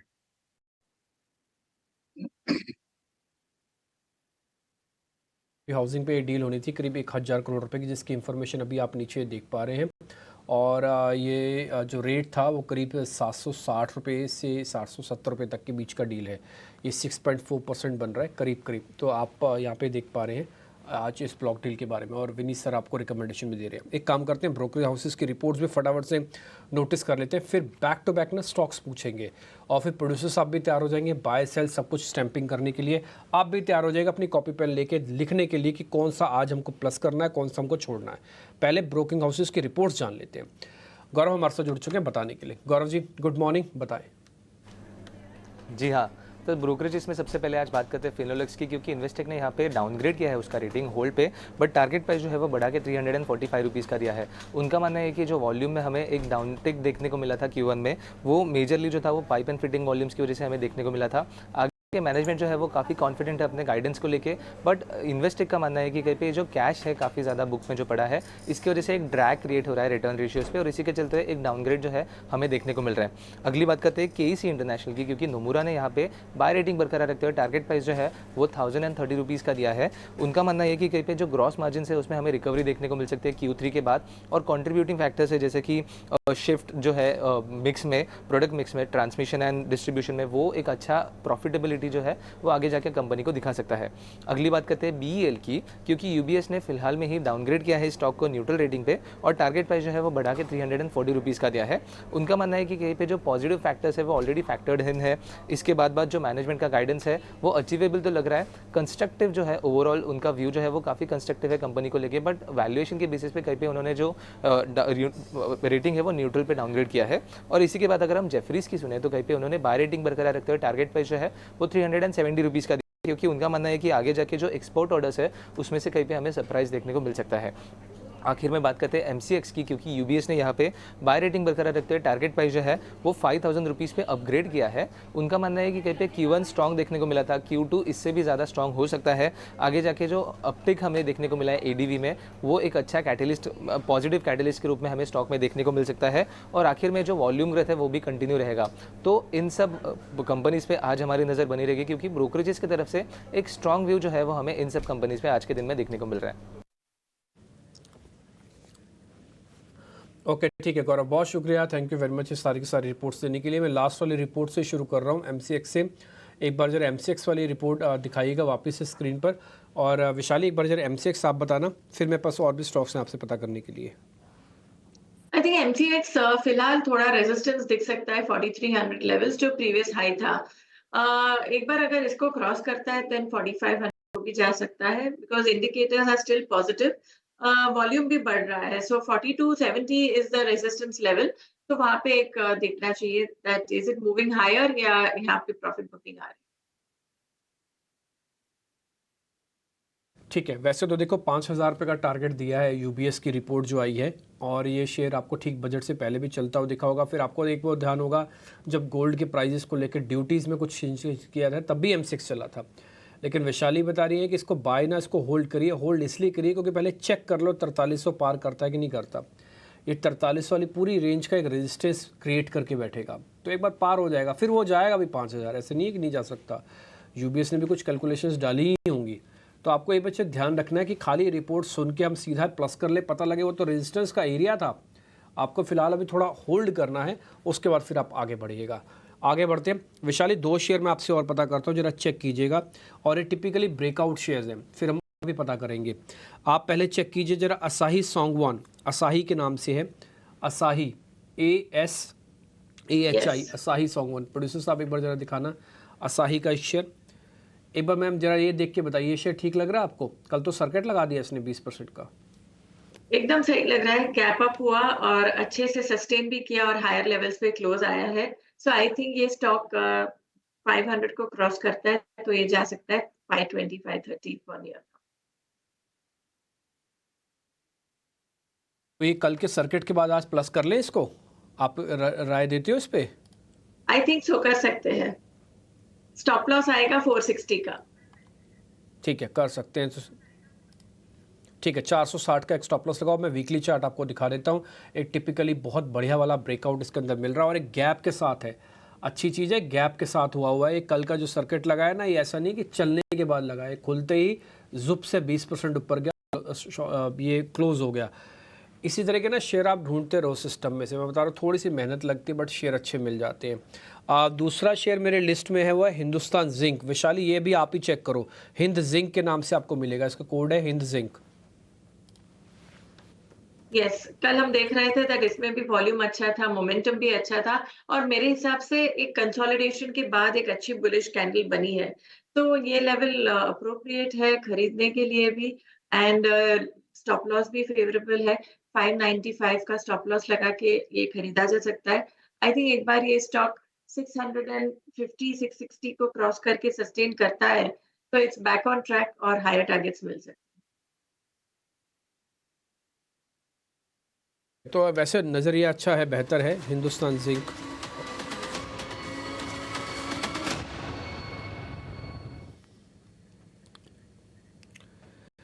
तो कुछ स्टॉक्स हम पता कर रहे हैं। इस बीच हमारे मैनेजिंग एडिटर निकुंज टालवे भी हमारे साथ अब मुंबई स्टूडियोज में आ चुके हैं। निकुंज सर गुड मॉर्निंग। पहले सर ओवरऑल मार्केट पर आपका टेक, बजट निपट चुका है, चीज़ें काफ़ी हद तक सेटल आ गई हैं, सबने रीड भी कर लिया, लेकिन एक दो दिन से हम मार्केट में देख पा रहे हैं कि वॉलेटिलिटी काफ़ी तेज़ हुई है। एक बार आपकी रीडिंग सर।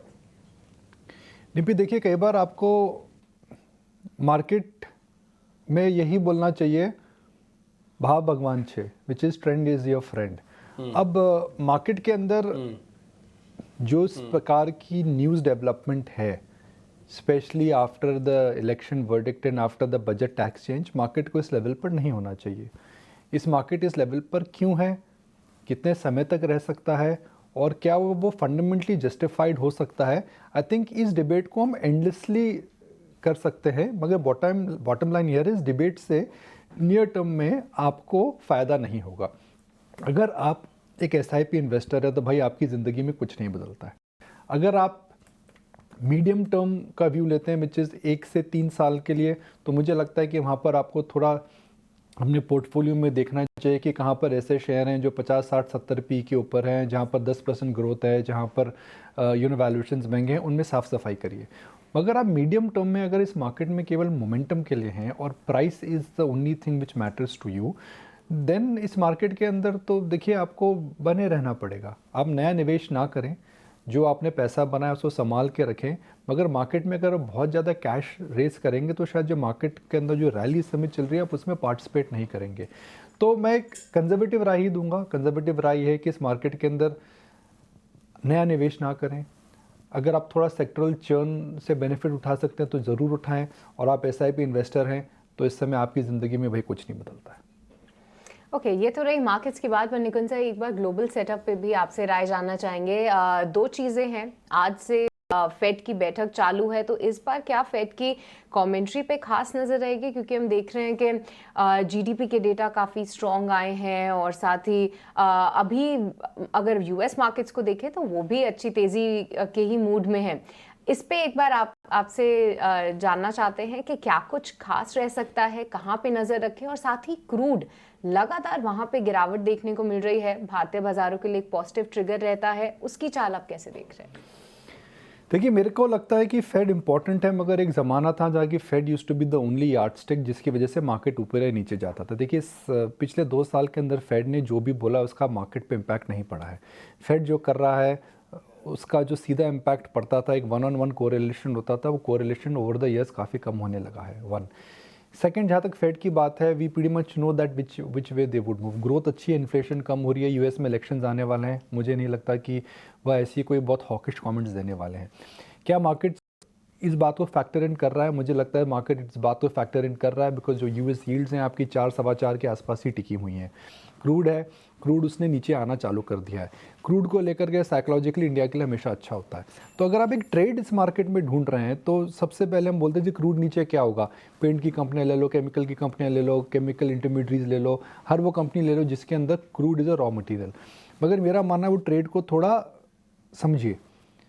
जब क्रूड के दाम नीचे होते हैं तो वो कितने समय तक नीचे रहते हैं, और क्रूड के दाम जब नीचे स्ट्रक्चरली जाते हैं तो सबसे पहले जिन कंपनीज़ के पास रॉ मटेरियल है उनको इन्वेंट्री लॉसेज आते हैं या फिर उनको डिस्काउंट देना पड़ता है। अगर क्रूड के दाम लंबे समय तक नीचे रहते हैं तो फिर उनको रॉ मटेरियल उनके अंदर बेनिफिट्स मिलता है। तो इस क्वार्टर के अंदर हालांकि क्रूड नीचे गया है, पहली बार हुआ है शायद 8-9 महीने में क्रूड 80 के नीचे है। तो सबसे पहले केमिकल स्टॉक्स, पेंट कंपनीज, इनको खरीदने की गलती ना करें, बिकॉज हमें एक तो पता नहीं कि क्रूड का परमानेंट ट्रेंड है, और क्रूड के इस क्वार्टर के अंदर ज़्यादा लॉसेज आएंगे ना कि ज़्यादा गेन्स आएंगे, स्पेशली जिनके पास क्रूड ऑयल इंटरमीडिएट्स या फिर क्रूड रिलेटेड प्रोडक्ट्स पड़े हुए हैं। मगर जिस सेक्टर को सीधा बेनिफिट मिलता है वो होता है एविएशन। अब डिम्पी जी बॉम्बे आए थे, जब वो बॉम्बे आए डिम्पी जी, अभिषेक जी, तो प्लेन के अंदर ATF था, प्लेन ने लैंड करा, ATF को नए रेट पे भरना पड़ा। जब वो दिल्ली बॉम्बे गए तो उनको नए रेट पे भरना पड़ा। तो मेरे हिसाब से जो सबसे बड़ा ट्रेड है वो एविएशन ट्रेड है, बिकॉज एविएशन के अंदर क्रूड स्टोरेज नहीं होता, वहाँ पे 2 या 3 दिन का क्रूड स्टोरेज होता है। तो यह एक ट्रेड है। पेंट को ट्रेड ना करें मगर एविएशन को ट्रेड करें। ठीक है Nikunj sir, good morning sir. Budget देखिए आया, बजट चला भी गया, लेकिन पहले हम देख रहे थे कि रेलवे वाले शेयर चल रहे थे, डिफेंस भी चल रहा था। कल फिर से हमने बड़ा एक जबरदस्त ट्रेड देखा है। ये क्या स्ट्रक्चरल लॉन्ग टर्म वाला प्ले है सर, लग रहा है आपको? और मान लीजिए जिनसे बस छूट गई हो वो क्या करें, वो तो हाथ मलते रह गए सर। देखिए अब अगर आप बस स्टैंड पे आप खड़े हैं तो बस तो आती रहती है, ये बस आपकी छूट गई हो तो अगली बस का इंतज़ार करें। मगर रेलवे एक ऐसी बस है जिसमें अगर अब आप चढ़ेंगे, मुझे लगता है कि आप इस समय एक चलती हुई ट्रेन पर चढ़ेंगे, और चलती हुई ट्रेन में हमने ये सीखा है हमेशा कि आप अगर चढ़ेंगे तो कोई पैर फिसल गया तो गिरावट के तो ना चोट लगने का चांस रहता है। तो जो रेलवे स्टॉक्स है वो चलती हुई गाड़ी है जो कि इस समय फुल स्पीड पर जा रही है, और जो उस पर अगर आप छलांग मारेंगे तो अगर आप छलांग मार के बैठ गए तो बहुत अच्छी बात है, मगर आप ज़रा से फिसल गए तो आपको नुकसान हो सकता है। तो मेरे हिसाब से रेलवे स्टॉक्स में संभल के रहना चाहिए। और मैं इसलिए आपको बता रहा हूँ क्योंकि जो स्टॉक्स हैं इनके अंदर गवर्नमेंट का केपिक्स बहुत बढ़िया चल रहा है, मगर मार्केट को पता है। मगर अब इन बिजनेसेस को देखिए तो ये बिजनेसेस एक बाइनरी बिजनेसेस हैं, ये गवर्नमेंट पे पूरे डिपेंडेंट है, और इनके अंदर जो मार्जिन है कोई बहुत तगड़े मार्जिन नहीं है। तो मुझे लगता है कि इस समय में रेलवे पर रेल स्टॉक्स पर दोबारा उछाल लगाना या नई उछाल लगाना मेरे हिसाब से इस समय इतना अच्छा उदाहरण नहीं है। मगर एक आपको मैं एग्जांपल देता हूं जो मैं सुबह सोच रहा था। डायरेक्टर साहब 2 साल का चार्ट जरा पतंजलि का और कोलगेट का देखिए। अब कोलगेट के नतीजे क्या शानदार आए जी, month on quarter jump, toothpaste और टूथब्रश में डिमांड स्ट्रांग, रूरल इंडिया में रिकवरी आ रही है। 3 क्वार्टर तक अगर आप देखें तो इन्होंने ज़बरदस्त उछाल दिया है। आप पतंजलि का ग्राफ देखते हैं, पतंजलि का जो मेन प्रोडक्ट है वो एक घी है और एक दंत क्रांति करके उनका टूथपेस्ट है। और अब कोलगेट को देखिए, कोलगेट ने पिछले कहाँ है भैया, डेटा कहाँ है, चलिए आ जाएगा। डिम्पी जी क्या चेंज है जरा देखो, इसमें तो दिख नहीं रहा है, हो सकता है मुझे नहीं दिख रहा हो। 2 साल का 1 साल का पतंजलि का मैं आपको दिखाता हूँ सर, मेरी स्क्रीन से देखिए आप। डिम्पी जी दिल्ली से ग्राफिक फायर कर रहे हैं, बॉम्बे में ये बैठे सर तो समय कोलगेट लग का सकता चार्ट है थोड़ा। है, मैं आपको जरा दिखाता हूँ। यस, नहीं एक बार जरा दिखाइएगा प्रोड्यूसर साहब, मेरे वाला चार्ट दिखाओ आप, कुछ मत दिखाओ इधर उधर। ये दिखाइए सर, ये कोलगेट का मूवमेंट क्या ज़बरदस्त मूवमेंट आया है। और ये आप मई 2023 से मैं दिखा रहा हूँ आपको, और हमने मई 2024 अभी कंप्लीट किया है, और तो नॉन स्टॉप है। और इसका जो सर परसेंटेज गेन है वो करीब आके बन रहा है 100% से ऊपर। देखिए मई और अभी में कोलगेट जैसी कंपनी जिसके बारे में हम बात भी नहीं करते हैं 100% ऊपर है, ये मार्केट है जी। तो rather than taking all out risk in let's say some of the railway stocks and some of the defense stocks, if you buy stocks like Colgate, I'm just I'm not advising anything, but मैं example दे रहा हूँ। Margin of safety देखिए कितना ज़्यादा है Colgate के अंदर। 1 साल पहले 100% for an FMCG stock to go up. तो इस मार्केट में मौके ज़रूर मिल रहे हैं। और कोलगेट की स्पेसिफिकली बात अगर मैं करूँ तो I am very impressed with the numbers. एक साइड हम कह रहे हैं रूरल में स्लो डाउन है, कोलगेट कहता है रूरल में रिकवरी है। एक साइड हम कहते हैं कि डिस्ट्रप्शन की वजह से oral care is a penetrated category है, वहाँ पर दूसरे लोग मार्केट शेयर खा रहे हैं, कोलगेट का मार्केट शेयर गेन हुआ है। टूथपेस्ट, टूथब्रश सब के अंदर ग्रोथ आ रही है, स्टॉक भी सस्ता नहीं है। तो ऐसा नहीं, इस मार्केट के अंदर आपको ऑप्शंस नहीं, आइडियाज़ नहीं मिलेंगे, आइडियाज़ बड़े हैं। 1 साल के अंदर जैसा शेयर जब 100% बढ़ सकता है तो आपको अपनी कैपिटल को हाई रिस्क शेयर में क्यों डालने की जरूरत है? मैं लिमिटेड पॉइंट यही बता रहा हूँ। सर वही काफ़ी इंटरेस्टिंग है देखना कि कोलगेट के ऐसे नंबर्स आए हैं, लोग ज़्यादा ब्रश करने लग गए हैं या पेनिट्रेशन है। और सर एक और स्टोरी भी है कि जो देखिए, पतंजलि के बारे में हमने ऑफिशियल बात करना छोड़ दिया। जी। जो एक्साइटमेंट था पतंजलि जब लिस्ट हुआ था, उसने बिजनेसेस मर्ज करे थे, तो ऐसा नहीं है कि आप अगर एक बार ब्रश करते हो दिन में 3 बार ब्रश करते हो। ये पेनिट्रेटेड कैटेगरीज हैं। इसका मतलब है मार्केट शेयर गेन है और वैल्यू ऊपर हो रहा है। तो जो आपका प्योर वाइट होता था उसके अंदर आप अपने कुछ फ्लेवर्स डाल दिए और रियलाइजेशन आपका बढ़ गया है। आपके जो ब्रशेस होते थे वो बेसिक ब्रशेस होते थे, आपने सॉफ्ट ब्रिस्टल डाल दिया उसके अंदर। जो आपके होते थे सॉफ्ट ब्रिस्टल, आपने उसके अंदर रंग बिरंगा कलर डाल दिया है। आजकल तो इसी पर इलेक्ट्रॉनिक्स भी ब्रशेस आ रहे हैं और बहुत सारी चीज़ें। और सर एक बहुत इंटरेस्टिंग स्टोरी भी थी कि ग्लोबल सीईओ थे जो कोलगेट के, उन्होंने बहुत साल पहले एक स्ट्रैटेजी ये की थी, जो नोजल होता है उसका साइज ये मैंने स्कूल में पढ़ा था, ये स्कूल में पढ़ा था, मैंने स्कूल में पढ़ा था। व्हेन यू टेक इट तो आप उतना ही साइज लेते हो तो आप ज्यादा टूथपेस्ट लगाओगे, सेल ज्यादा, पर कुछ स्टोरीज होती है विच जो आपके साथ रह जाती है। ये बहुत एक है कि उन्होंने नोजल का साइज बढ़ा दिया था। मगर बिफोर वी रैप, डिम्पी, अभिषेक, सृष्टि, में एक पॉइंट ये बोल रहा हूँ कि भैया हम रूरल स्लो डाउन की बात कर रहे हैं, पर कहाँ पर है भैया स्लो डाउन? कोलगेट के सेल्स देखिए, टू व्हीलर की सेल्स देखिए, एफएमसीजी कंपनीज के नंबर्स आप देखिए। मुझे तो नहीं लग रहा है कि जो हम स्लो डाउन रूरल इंडिया में बात कर रहे हैं वो इतना कंपनियों के नतीजों में आ रहा है। मैं लिमिटेड पॉइंट ये बोलना चाहता हूँ। ओके, तो एक ये बड़ी थीम है जहाँ पे आप रखिए नज़र और नतीजे भी आपको ये बता रहे हैं।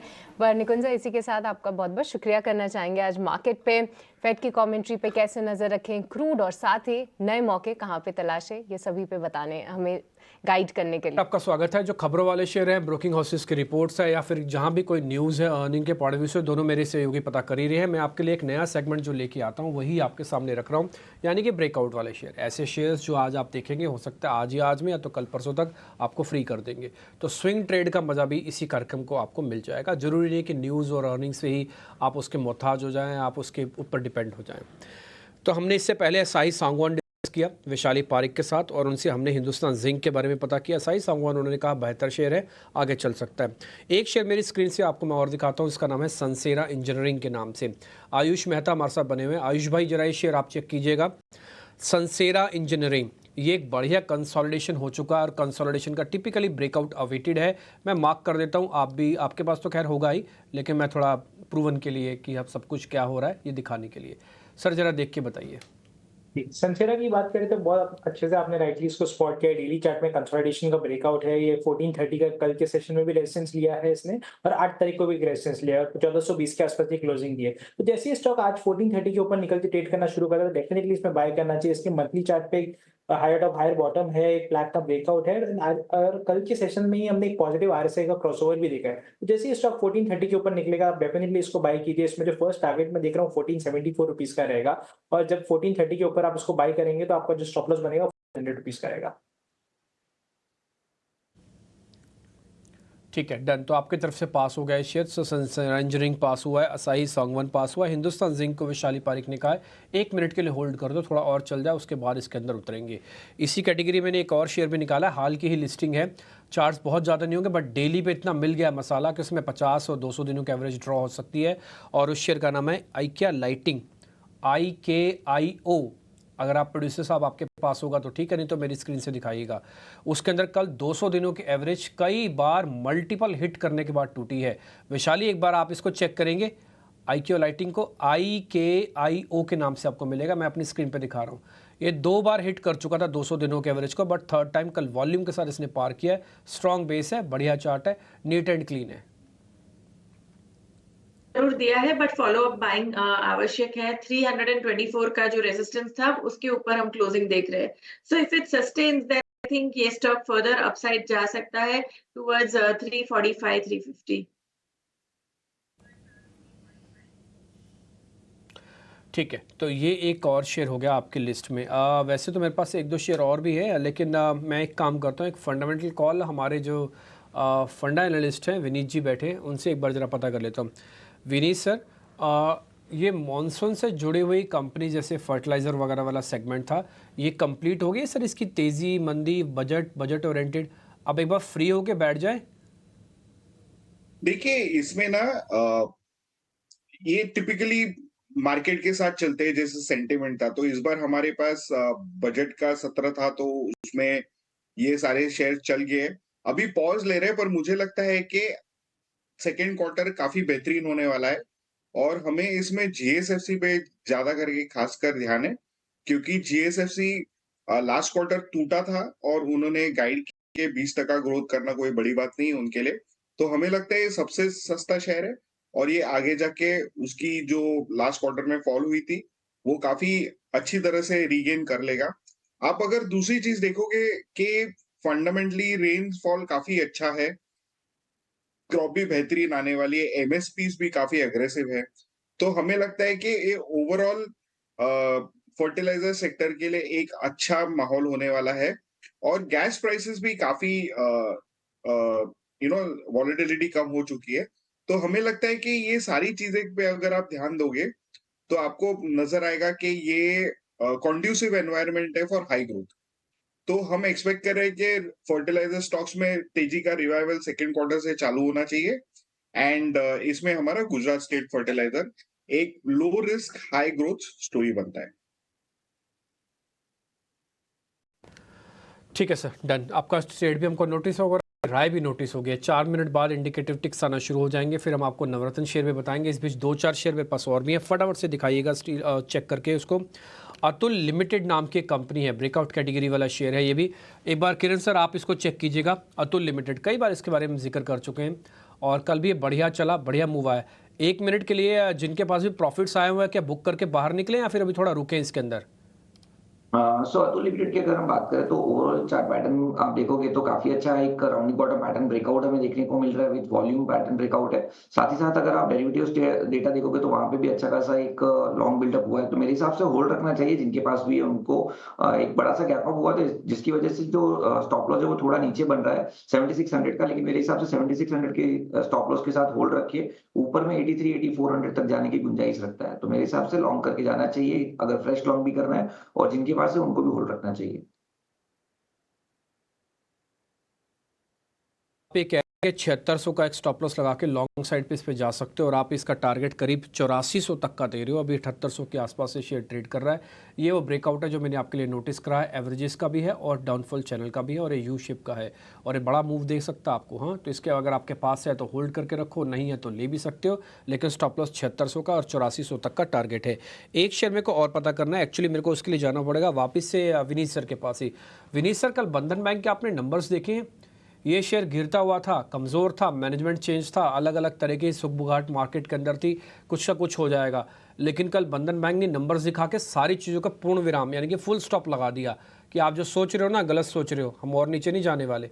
13% कल 13% ही सिंबॉलिक अपनी गिरावट को रोकना था। सर ये शेयर ठीक हो गया है कल के नंबर्स के बाद? बुखार उतर गया इसका? देखिए इसका बुखार जरूर उतर गया है और ये एकदम रिवाइवल पाथ पे है और हेल्दी ट्रेंड में जा रहा है ये। आप देखोगे इसमें दो चीज के इनकी जो एनपीएस थे उनके ऊपर काफी कंट्रोल आ गया है, प्रोविजनिंग भी काफी अच्छी तरह से हो चुका है, तो हमें नहीं लगता कि यहाँ से अभी बहुत नरमी आएगी ये काउंटर में। ये काउंटर थोड़ा रिवाइव हो गया है और अगर इसकी वैल्यू 240-45 आती है, पर जिस तरह से इन्होंने प्रोग्रेस किया है, हमें लगता है कि ग्रोथ ट्रैजेक्टरी पे वापस कंपनी जा सकती है और इसके पीछे आई वोंट बी सरप्राइज अगर ये काउंटर 280 भी टच करे। तक जाने की पूरी प्रबल दावेदारी है और मैं बताऊं, भले ही विनीत सर हमारे हैं फंडा एनालिस्ट, लेकिन उन्होंने जो भाव बोले हैं ना वो टेक्निकल एनालिस्ट उससे 100% इत्तेफाक रखेंगे 280 तक। मैं वजह आपको बताता हूं, 1 मिनट के लिए मेरे चार्ट वापस से लेके आइए ताकि उसके अंदर 280 की इंपॉर्टेंस आपको बता पाए। देखिए जो ब्लू कलर की लाइन अभी आप अपने स्क्रीन पर देखेंगे ना, एक कुछ वही है जो बुखार वाली लाइन मैंने आपको बताई थी। इसके नीचे मार्केट को बुखार चढ़ा रहेगा, यानी कि शेयर को बुखार चढ़ाएगा। जैसे आप इसके ऊपर आएंगे बुखार आपका उतर जाएगा। विनीत जी ने कहा बुखार इसका उतर चुका है, कोई दिक्कत है नहीं शेयर के साथ में। अब आप देखो ये दूसरा जो बड़ा टारगेट है 200 दिनों की एवरेज है, पूरा का पूरा मैदान खाली है। अगर ये ठीक रह गया तो ये 280 तक जाएगा। एग्जैक्टली 280 ही टारगेट है जहां पर आके ये रुक सकता है। ये आपकी स्क्रीन पे सब कुछ नोटिस हो रहा है, इसमें कोई हम छुपा के नहीं कर रहे, सारी चीज़ आपके सामने देख के, बता के, समझ के सब कुछ आपके सामने वैसे ही रख रहे हैं। खैर एनी हाउ, ये बंधन बैंक पे भी व्यू पॉइंट था, आप इसको नोटिस करके रखिएगा। कल की गिरावट धूमिल नहीं होनी चाहिए, नहीं होती है, 280 के करीब कीजिए तैयारी बंधन बैंक में। अब आगे के कुछ और स्टॉक्स हैं जो सृष्टि के पास भी हैं। सृष्टि, तेजी है पर कुछ केमिकल काउंटर्स भी रुकने का नाम नहीं ले रहे हैं। आइए कुछ एक राय उन पे भी ले लेते हैं। किरण, एक बार दीपक नाइट्राइट पे अपनी राय दीजिए, क्योंकि देखिए कुछ दिनों पहले ही करीब 2600 के लेवल्स दिखा रहा था, अब 3000 के पास जो है ये काउंटर आ रहा है, और कितनी तेजी जो है स्टॉक में आती हुई दिख सकती है? ओवरऑल अगर आप इसका मंथली और वीकली चार्ट देखोगे तो एक बड़ा सा कंसोलिडेशन पैटर्न ब्रेकआउट आपको देखने को मिलेगा। लास्टली आपने देखा होगा कि 2021 नवंबर के आसपास ये स्टॉक में प्राइस आए थे 3000 के। उसके बाद कंटिन्यूसली एक फॉलिंग चैनल के अंदर था, 1700 तक की गिरावट हमने देखी है। और वापस आप अगर वीकली चार्ट देखोगे तो ऊपर में 2600-2700 का एक रेजिस्टेंस था, जिसको आप देख रहे हो कि लगातार 4 वीक से उस प्राइस को क्रॉस करके उसके ऊपर ही सस्टेन है। तो डेफिनेटली इसमें और भी तेजी हो सकती है, नो डाउट। पिछले 5 वीक से जिस तरह से एक स्टीप रैली दे चुका है, तो करंट मार्केट प्राइस से तो नहीं, लेकिन कोई भी डिप अगर आता है इसमें 2900 2800 के बीच में, तो वहां पे लॉन्ग करना चाहिए। एक पोजिशनल स्टॉप लॉस आप 2700 का मेंटेन कीजिए, और वीकली और मंथली चार्ट के हिसाब से तो इसमें बहुत बड़े लंबे टारगेट हमें देखने को मिल रहे हैं। तो एज ऑफ नाउ 2700 की स्टॉप लॉस के साथ आपको दीपक नाइट्राइट होल्ड रखना चाहिए। ठीक है। और एक और कंपनी जिसका नाम सेम वर्ड से ही शुरू होता है, वो है दीपक फर्टिलाइजर्स। वैशाली, एक बार इस पे आप चार्ट चेक दीजिए, क्योंकि यहाँ पे भी एक तरफा मूव देखने को मिला है। करीब 800 के पार जब ये काउंटर निकला तो सीधे 900 पे ही जाके रुका है। इसके लिए कोई लेवल्स जो कि ध्यान में रखने हैं? तो नियर टर्म के लिए देखिए काफी रन अप हो चुका है, इन बिटवीन थोड़ा रिट्रेसमेंट जरूर आ सकता है, बट अगर हम पोजिशनल ट्रेड होल्ड कर सकते हैं तो वीकली चार्ट पे देखा जाए तो it's in a very strong up trend, and in quite possible है दैट प्रीवियस हाई जो 1030 लेवल्स के आसपास है वो रीटेस्ट कर सकता है। तो मेरे हिसाब से ये होल्ड रखना चाहिए, दिस लुक्स वेरी स्ट्रांग।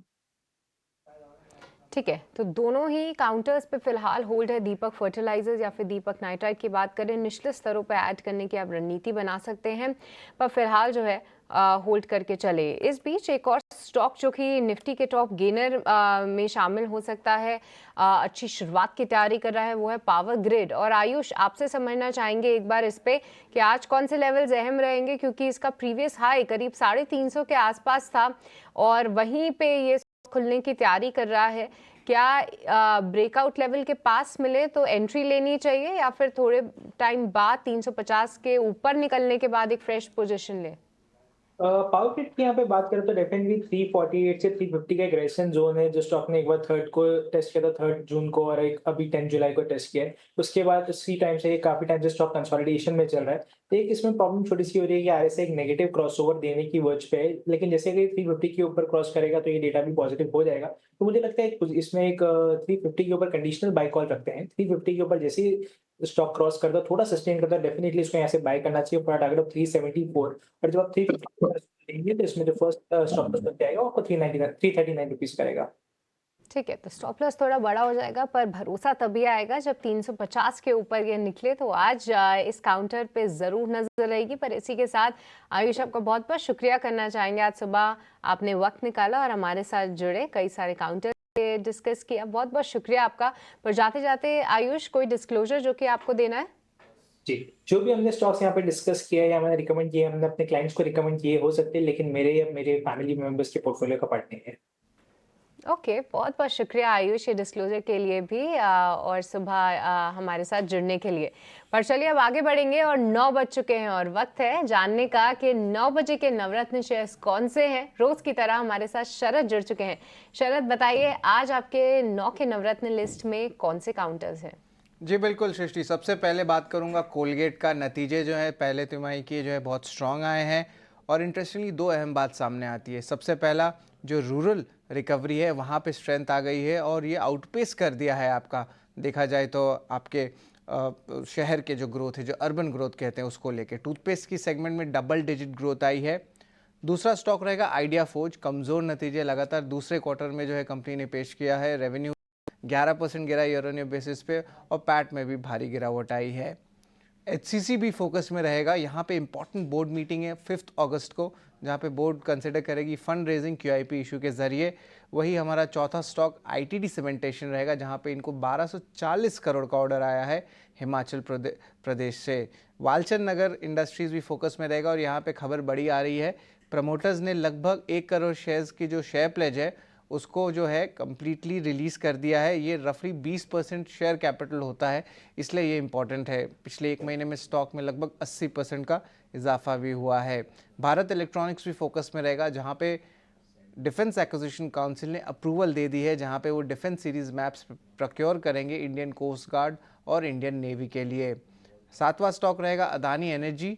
यहाँ पे जो है रिपोर्ट्स आ रही है ईटी से कि कंपनी जो है लगभग 8,400 करोड़ का क्यूआईपी लॉन्च कर सकती है आने वाले हफ्ते में, और ये बोर्ड की अप्रूवल भी आ गई, जहाँ पे वो रेस करने वाले थे 12,500 करोड़ रुपए मई के महीने में। बहुत सारे रोड शोज भी किए जा रहे हैं जीक्यूजी पार्टनर्स, कतार इन्वेस्टमेंट अथॉरिटी के साथ, और ये पहला जो है फंड रेज का जो है अनाउंसमेंट आया है। द लास्ट टाइम ये फंड अनाउंसमेंट आया था जब अदानी एंटरप्राइज का एफपीओ फरवरी लास्ट ईयर में जो था उसकी बात चल रही थी। हमारा 8वां स्टॉक है बिग बोल्ड ब्रोकरेज।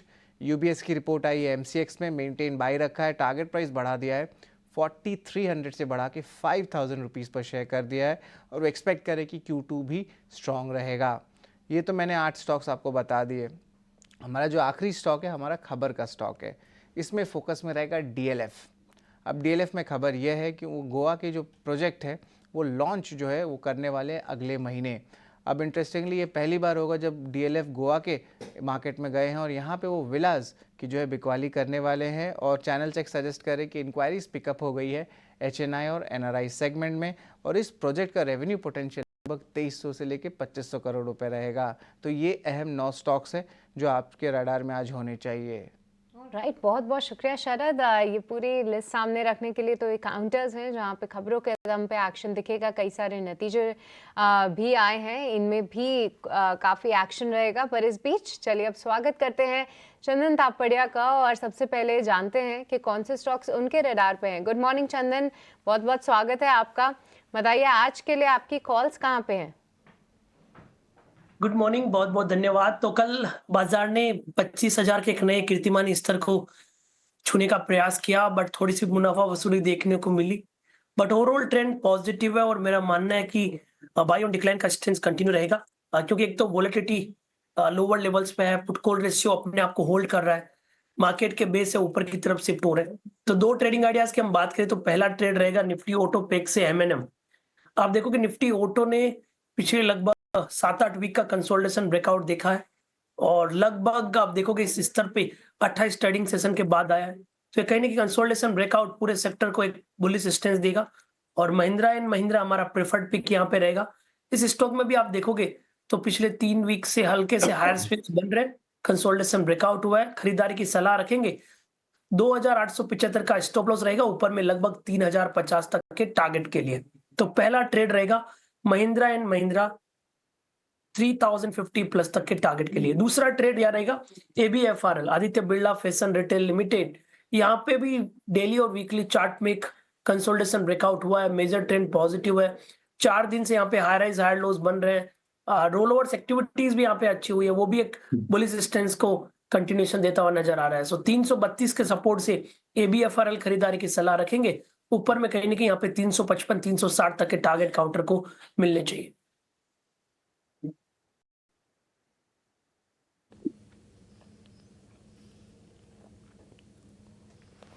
ठीक है, तो ये एबीएफआरएल की कल की क्लोजिंग भी बहुत बढ़िया हुई है, आज की हर ओपनिंग भी अच्छी हो रही है, इसमें कोई दो राय नहीं है। ये कल की क्लोजिंग अगर आप दिखा पाएँ, अच्छा अब तो कब अपडेट ही हो गया कि कल की क्लोजिंग कैसे दिखेगी, लेकिन ये शेयर बढ़िया है। चंदन सर एक बात बताइए, बैंक निफ्टी या निफ्टी को लॉन्ग करना चाहिए अभी के नहीं, अभी थोड़ा रुकना चाहिए आपके हिसाब से? मेरे हिसाब से निफ्टी में लॉन्ग किया जा सकता है, बैंक निफ्टी में थोड़े से वोलेटाइल स्विंग्स रहेंगे, और कहीं ना कहीं अंडर परफॉर्मेंस का बिहेवियर अभी भी इंटेक्ट है।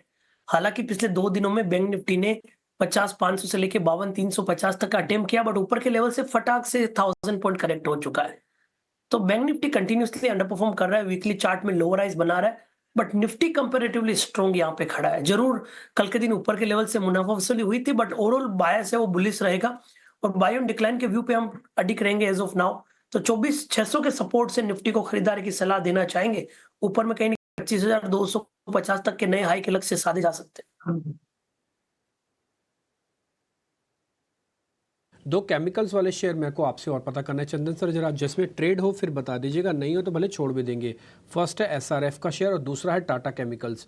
एसआरएफ अपनी रेंज के अंदर ही है, एक बार मेरा चार्ट दिखा दीजिएगा स्क्रीन पे, पूरी तरह से एक रेंज के अंदर ही चल रहा है, लेकिन कल बढ़िया इसने मूवमेंट दी, 2500 के ऊपर की क्लोजिंग भी दी है ना सर। और सर दूसरा है टाटा केमिकल्स, इसकी क्लोजिंग भी कल 1100 के ऊपर की आई है।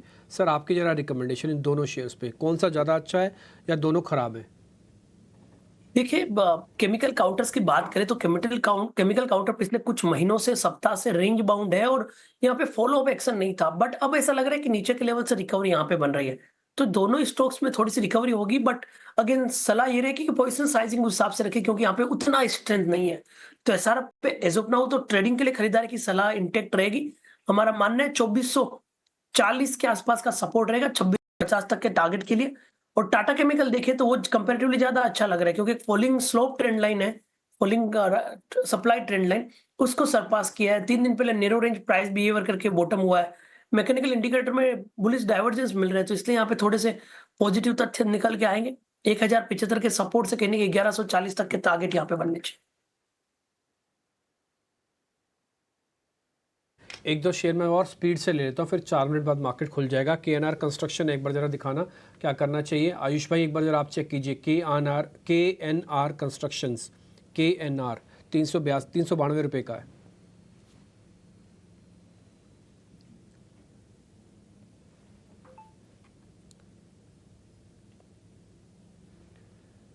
आयुष मिला आपको वो शेयर? मैं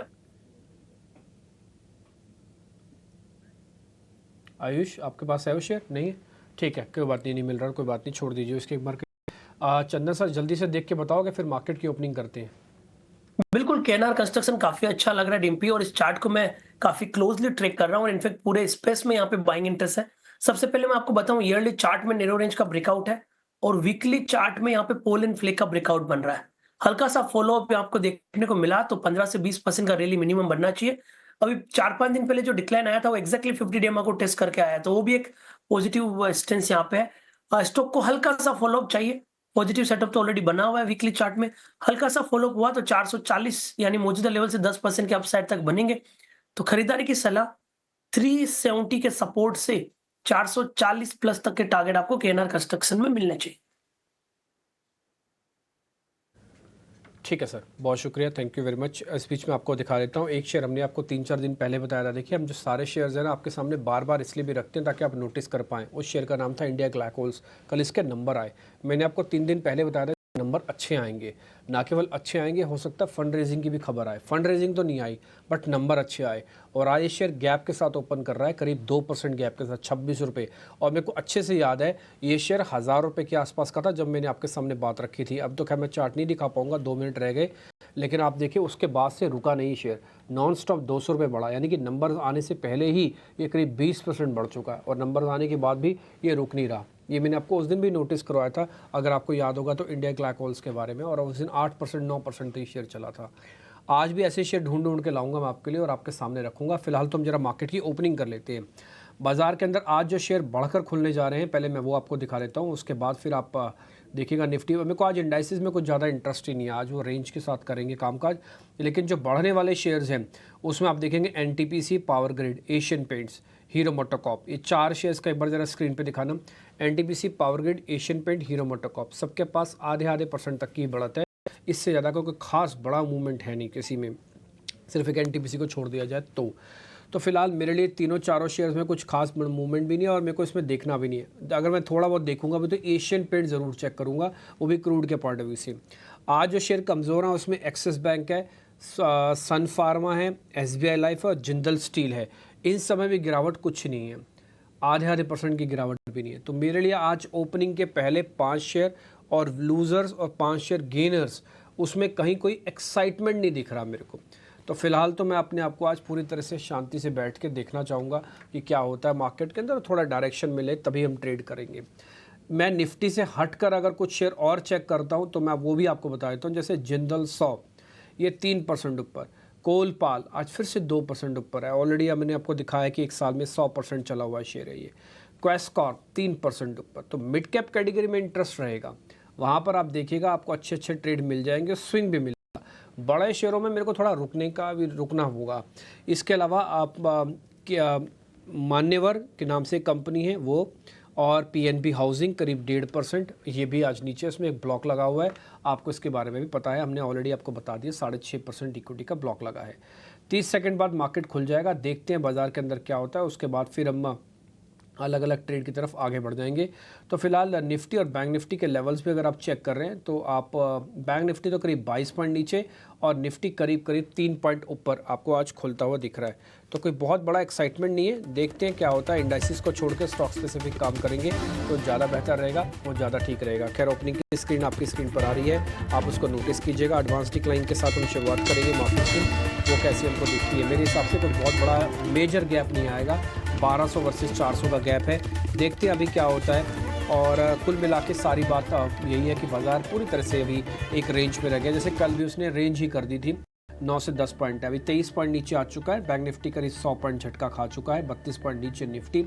इंडिया विक्स के अंदर भी गिरावट है, इंडिया विक्स के अंदर गिरावट बताऊँ कितनी है, 8% की गिरावट है इंडिया विक्स के अंदर। तो ये मार्केट को क्या है, धकेलेगा तो सही नीचे, लेकिन वापस ऊपर लाने का काम भी कर सकता है। तो ये नोटिसेबल पॉइंट है, ध्यान रखिएगा। इंडिया विक्स के अंदर जल्दी रिकवरी आनी चाहिए, नहीं तो बाजार के अंदर रिकवरी ला के दे देगा। आ जाते हैं कुछ और स्टॉक्स पे, जहाँ पर पहले मैं आपको जरा बड़े शेयर्स के बारे में बता देता हूँ, उसके बाद फिर आप छोटे शेयर्स चेक कर लेना। फिलहाल इंडाइसिस पूरी तरह से एक रेंज के अंदर है, हल्की सी गिरावट के साथ ओपनिंग हुई है। पहले निफ्टी के टॉप 50 काउंटर्स चेक करते हैं। NTPC, power Grid, Asian paints दिखाना है, सारे के सारे काउंटर मैं ऑलरेडी आपको पहले बता चुका हूँ। स्पीड से फायर करते जाओ प्रोड्यूसर, और उसके बाद 5 शेयर जो है बड़े शेयर है वो भी फायर करना, जिसमें टीसीएस, इन्फोसिस वगैरह सब होंगे। लेकिन पहले जो मैं शेयर्स के नाम बोल रहा हूँ वो दिखाते हैं। एनटीपीसी, ठीक है जी, 1% गैप था, 2% कर दिया। पावर ग्रिड ये दिखाना जरा, एशियन पेंट दिखाओ, हीरो मोटोकॉर्प दिखाओ। मेरा इंटरेस्ट ज़्यादा एशियन पेंट और हीरो मोटोकॉर्प में है, अगर कोई ट्रेड ढूंढेंगे तो यहाँ पे हम ढूंढ। खैर, ये सारे के सारे ट्रेड आपके लिए पॉजिटिव है जो मैं आपके स्क्रीन पे दिखा रहा हूँ। आप चाहें तो कुछ डिफेंसिव काउंटर्स भी दिखा सकते हैं, जैसे ब्रिटानिया, HUL, मैरिको, इन शेयर्स के अंदर भी थोड़ा सा दम है, और टाटा कंज्यूमर्स भी उसी कैटेगरी में जोड़ सकते हैं। तो ये सारे शेयर्स हल्के हल्के डिफेंसिव स्टॉक्स आपकी स्क्रीन पर बढ़कर आते हुए दिख रहे हैं। अब जरा कमज़ोर काउंटर दिखाना, एक्सिस बैंक दिखाओ, आप एक बार जरा सन फार्मा दिखाओ, SBI लाइफ दिखाओ, ये तीनों शेयर जरा स्पीड से दिखाइए। ACC दिखाइए, ACC के नंबर हमने आपको कल ही मीटिंग में भी बात बोली थी कि हमको तो नंबर ठीक नहीं लग रहे। काफ़ी सारे एक्सपर्ट्स ये कहते हैं कि नंबर ठीक होंगे, मैं हमारी तो कैलकुलेशंस के अकॉर्डिंग नहीं थी कुछ भी। ठीक, ACC बाकायदा गैप डाउन हुआ है, 1% नीचे है। यूनाइटेड स्पिरिट्स नीचे है, मजगांव डॉक भी आज नीचे है, हिंद पेट्रोल भी आज करीब 1.5% की गिरावट के साथ है। तो फिलहाल अगर आप देख रहे हैं तो मार्केट हल्के से प्रेशर के साथ कामकाज करते हुए, इस प्रेशर को निफ्टी ने थोड़ा रिलीज़ कर दिया है और वो ऑलमोस्ट अब फ्लैट होने की कगार पर आ चुका है। जैसे मैंने आपको शुरुआत में भी नोटिस कराया था कि बाजार के अंदर क्या है ना कि इंडिया विक्स के अंदर चेंजेस, जब तक मेजर चेंजेस नहीं होगा बाजार ड्रैग नहीं मारेगा। फिलहाल विक्स अब वापस से फ्लैट हुआ है, 8% की गिरावट के बाद अब फ्लैट हो गया। देखते हैं क्या होता है और बाजार के अंदर कैसे कैसे ट्रेड मिलते हैं। छोटे मझोले शेयर्स एक बार लेके आइए, 13% इक्विटी का बड़ा सौदा आपको PNB पे भी होता दिख रहा है। इसमें कार्लाई का नाम भी है और इसमें ये भी बताया जा रहा है कि IFL इस माल को बेच रहा है, शायद वो भी नाम आएगा। और दूसरा और कुछ आप इन्फॉर्मेशन इसके अंदर चेक कर लेंगे। फिलहाल जो 786 का रेट है, ऑलमोस्ट यही रेट हमारे पास भी था कि 760 से 780 के बीच में ये डील होगी। अगर ये 13% इक्विटी का सौदा हो रहा है तो इसी प्राइस बैंड में होगा, आप ज़रूर चेक कर लीजिएगा। अब एक बार ज़रा हीट मैप लेके आइए तो उसको जल्दी से चेक कर लेते हैं। 1550 शेयर और 500 शेयर हैं, तो रेशो 1:3 की है। ठीक है, तो ये ठीक है, अभी तक शुरुआत के लिए तो ठीक है, लेकिन ऐसा नहीं है कि बाजार में कोई तोड़फोड़ मचा देगी रेशो, ऐसा अभी तक तो मेरे को कहीं कुछ नहीं दिख रहा। तो आप जो स्क्रीन पर आधी स्क्रीन को हरा दिख पा रहे हैं उसमें आप सारे डिफेंसिव काउंटर्स देखेंगे। HUL दिखेगा, ब्रिटानिया दिखेगा, power grid, NTPC, Asian paints. जैसे मैंने शुरुआत में भी कहा था, मेरी इंटरेस्ट एशियन पेंट्स में ज़्यादा है कि वो कैसे रहेगा। अभी एशियन पेंट्स करीब 1% ऊपर आके ट्रेड कर रहा है। जो वीक काउंटर है उसमें Hindalco, Tata steel, UltraTech cement, LNT देख रहे होंगे, यानी कि कुछ क्लासिकल इकोनॉमी के जो शेयर्स है उसके अंदर आपको हल्का सा प्रेशर देखने को मिल रहा है, स्पेशली इन मेटल्स के अंदर। मेटल टिपिकली एक साइडवेज मोमेंटम और ग्लोबल मार्केट्स के हेल्दी साइन होने का सिर्फ सूचक होता है, बस इसके अलावा मेरे को कुछ ज़्यादा भी रीड नहीं करना मार्केट में। फिलहाल मैं देखना चाहता हूँ कि अभी क्या करते हैं। बैंक निफ्टी एक झटके में जो उसका 150 पॉइंट की गिरावट थी वो 60 पॉइंट की बढ़त में तब्दील कर दी गई है। निफ्टी के पास जो 30-32 पॉइंट की गिरावट थी वो भी हरे निशान में आ गया है, लेकिन ज़्यादा इंटरेस्ट मिड कैप और स्मॉल कैप में होगा। इंडेक्सेस को करने देना जो कर रहा है, आप स्मॉल और मिड कैप वाले सेगमेंट से उठा के शेयर पकड़ो, थीम पकड़ो, अच्छे शेयर मिलेंगे। आज का दिन वैसे ही निकलना चाहिए। आगे बढ़ते हैं सृष्टि के पास, वो आपको बता देंगे छोटे मझोले शेयर, फिर ओपनिंग के सौदा लेना शुरू करेंगे। सृष्टि। जी हाँ, तो अगर हम इंडेक्स की बात करें तो वहाँ पे जो शुरुआत है वो लगभग सपाट ही देखने को मिली है। आधे आधे % की है मिड और स्मॉल कैप खेमे में। इसके अलावा कई सारे स्टॉक स्पेसिफिक एक्शन है, जिसमें आइए सबसे पहले बात करते हैं उन काउंटर्स की जहां पे अच्छा एक्शन देख रहे हैं, हम तेजी की साइड ट्रेड देख रहे हैं। तो जिंदल ड्रिलिंग यहां पे आप नजर रखिए, 5% की तेजी के साथ शुरुआत हुई थी, अब 9% की तेजी ये काउंटर दिखा रहा है। इसके अलावा देखिए तो शोभा लिमिटेड, ये स्टॉक भी रुकने का नाम नहीं ले रहा है, लगभग 6% मजबूत ये स्टॉक हम फिलहाल देख रहे हैं। इसके अलावा वालचंद नगर इंडस्ट्रीज, ये काउंटर भी लगातार फोकस में है, यहाँ पे भी एक्शन है।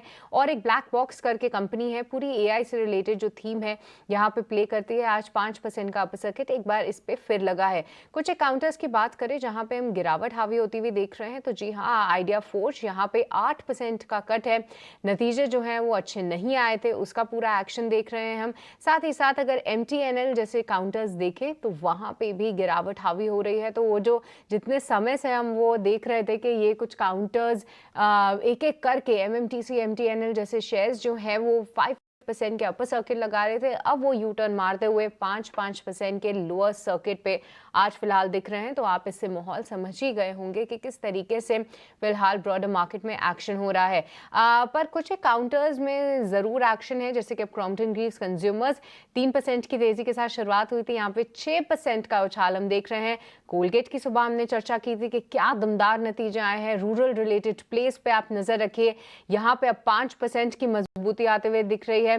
और NTPC भी शुरुआत के बाद अपनी मजबूती को और मजबूत और कंठस्थ करते हुए 2.5% की तेजी जो है ये काउंटर दिखा रहा है। और पावर ग्रिड, हमने इस पे राय भी ली थी आयुष की, 350 के ऊपर निकले, सस्टेन करे, तब यहाँ पे नजर बनानी है। तो पावर ग्रिड पे भी फिलहाल अच्छी तेजी है। पर चलिए अब आगे बढ़ेंगे और अब समझेंगे कि हमारे एक्सपर्ट्स के रडार पे कौन से स्टॉक्स हैं। शुरू करेंगे ओपनिंग ट्रेड्स।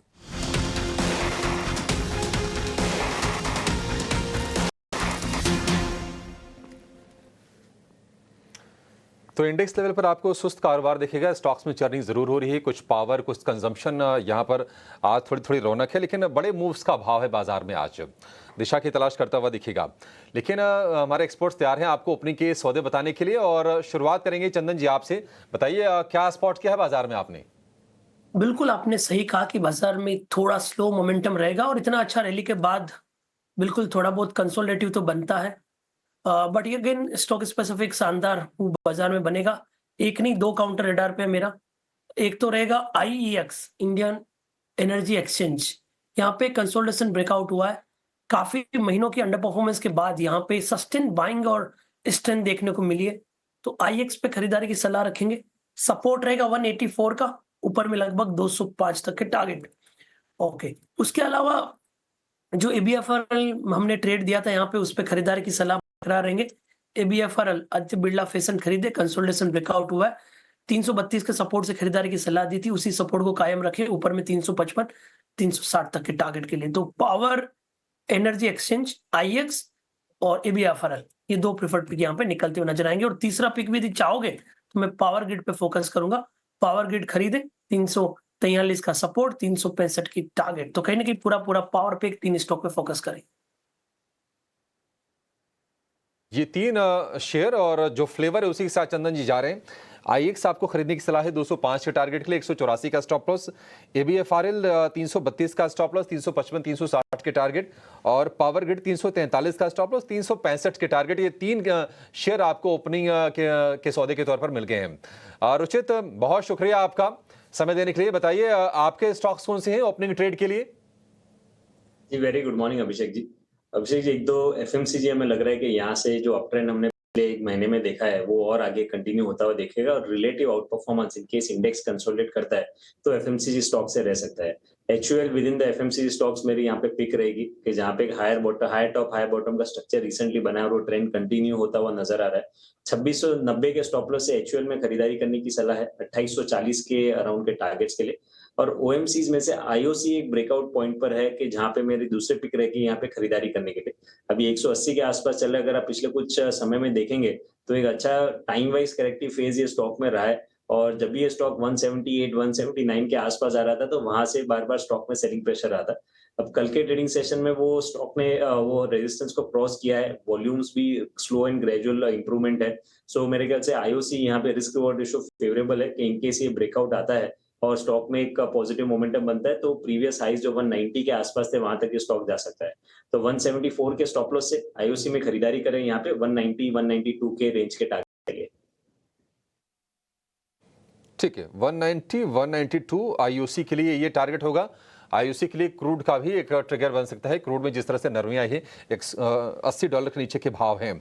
एचयूएल आज कंजम्पशन फ्लेवर में है, वहां से ये स्टॉक पिक किया है रुचित जी ने। 2690 का स्टॉप लॉस और 2840 के टारगेट के लिए ये आपके लिए दो बेहतरीन शेयर ट्रेड करने के लिए निकाल के दिए हैं। किरण जी, आखिर में आपके पास आएंगे, आपके सौदे कौन से हैं, क्या स्पॉट किया आपने? सो मैं स्टार्ट करूंगा अपडेट के साथ। सो अपडेट में नवीन फ्लोरिंग हमने सुबह डिस्कस किया था। सो वो नियर टॉप टारगेट के आसपास है। अगर वहां पे किसी ने अगर बाइंग नहीं की हो या तो फ्रेश बाइंग करना चाहे तो नवीन फ्लोरिंग पे अभी भी हमारा व्यू बुलिश है। सो करंट मार्केट प्राइस से आप लॉन्ग करके जा सकते हो। अब एक फ्रेश स्टॉक की अगर हम बात करें तो पेटीएम में काफी अच्छा लग रहा है। पेटीएम में दिखा था कि लास्ट वीक में एक अपर सर्किट लगी थी, कल एक रीटेस्टिंग हुआ है। अब कहीं ना कहीं 509 510 का लेवल है, ऑलरेडी उसने 510 के हाइस तो बना दिए है।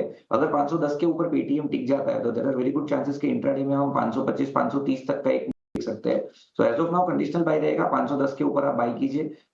495 का स्टॉप लॉस मेंटेन करना है और ऊपर में 530 तक के टारगेट आप एक्सपेक्ट कर सकते हो। So Paytm would be the preferred. Paytm 495 और ये टारगेट आपके लिए ऊपर की।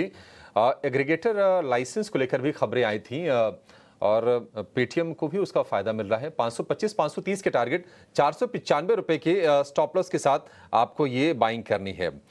चंदन जी, आपके पास जरा फिर से आएंगे। एनटीपीसी इस लेवल पर आपको कैसा लग रहा है? कि हम पूरे पावर पैक पे पॉजिटिव व्यू रख रहे हैं, इसलिए हमने आईएक्स की बात की, पावर ग्रिड की बात की और एनटीपीसी भी इसीलिए यहाँ पे पॉजिटिव व्यू लग रहा है पूरा पावर सेक्टर है वो यहाँ पे मोमेंटम दिखाना हुआ नजर आएगा। एनटीपीसी ठीक लग रहा है, लगातार पिछले 5-6 दिन से हाई राइज हाई लोज के सीक्वेंस कंटिन्यू है। 400 के सपोर्ट से खरीदारी के मौके यहाँ पे बन रहे हैं, 428 435 के टारगेट के।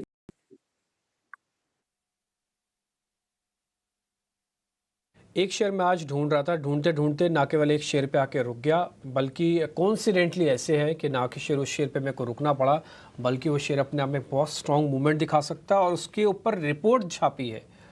और जिन्होंने रिपोर्ट छापी वो मेरे सामने बैठे हैं, उनका नाम है विनीत बोलिंजकर। वेंचुरा सिक्योरिटीज़ की रिपोर्ट है, शेयर का नाम है यूएफओ मूवीज़ के नाम से। ये एक बढ़िया डिविडेंड पेई कंपनी थी, बट 2019 के बाद 20 के बाद मैंने डिविडेंड हिस्ट्रीज की चेक की है तो कोई डिविडेंड आया नहीं। वैसे ये 45 रुपीज़ का एनुअल डिविडेंड देने वाली कंपनी है, यानी कि करीब 150 रुपये में 150 रुपये में आप 45 रुपये तो साल का डिविडेंड ही पकड़ लो इनसे। तो यानी कि अगर 3 साल पकड़ के बैठे हो और उन्होंने एवरेज में 45 रुपये डाल दूँ तो 3 साल में ये शेयर फ्री का भी हो सकता है आपके लिए। विनीत सर, आपकी एक रिपोर्ट है जिसमें आप ये कह रहे हो कि 200 प्लस रुपये का टारगेट है। कुछ खास वजह आपने इसमें जो नोटिस की है? 2 अप्रैल के पास मेरे पास रिपोर्ट आई हुई है जिसमें आपका टारगेट है इसके अंदर 200 प्लस का, आपकी नोटिस लिस्ट में है सर ये? देखिए, बहुत सिंपल चीज है, ये मोनोपोली बिजनेस है। 2 ही प्लेयर है मार्केट में, डिओपोली है। और जितने भी मूवीज आते हैं इनकी जो डिजिटल व्यूअरशिप ब्रॉडकास्टिंग होती है इनके थ्रू होती है। इनको एडवर्टाइजिंग रेवेन्यू भी मिलता है और इनका एडवर्टाइजिंग रेवेन्यू इनका मेन स्टे था। लेकिन क्या हो रहा था कि जब से कोविड हुआ था और जो ओटीटी की वजह से फिल्म लाइन में थोड़ा रिडक्शन हो गया था और गवर्नमेंट स्पेंडिंग कम होने के कारण इनके मिनट्स ऑफ एडवर्टाइजिंग बहुत घट गए थे। लेकिन ये अभी काफी सुधर रहे हैं और एनकरेजिंग ट्रेंड्स है। और ये despite the fact that government advertising budgets काफी लॉकडाउन है, उसके बावजूद भी अच्छी परफॉर्मेंस आ रही है। तो हमें लगता है कि ये ट्रेंड अच्छा है, ये काउंटर अच्छी तरह से मूव करेगा और यहाँ से आपको बढ़त दिखेगी। सर, आपने जो 214 रुपये का टारगेट दिया है, मैं आपकी रिपोर्ट को ही पढ़ के सारी चीज़ें ढूंढ भी रहा था, तो क्या 200 रुपये के लिए इसमें बने रहे? मैं पता है सर ये क्यों पूछ रहा हूँ आपसे, क्योंकि 200 का टारगेट अगर आप दे रहे हो ना, मेरे को अभी टेक्निकल वालों से भी कंफर्मेशन लेना है। मेरे को लग रहा है one of the best share बन सकता है अगले एक क्वार्टर का। तो एक बार बस मेरे को आप कंफर्म कर दो, आपका 200 प्लस का जो टारगेट है वो एज इट इज़ है, चलेगा सर उस पर?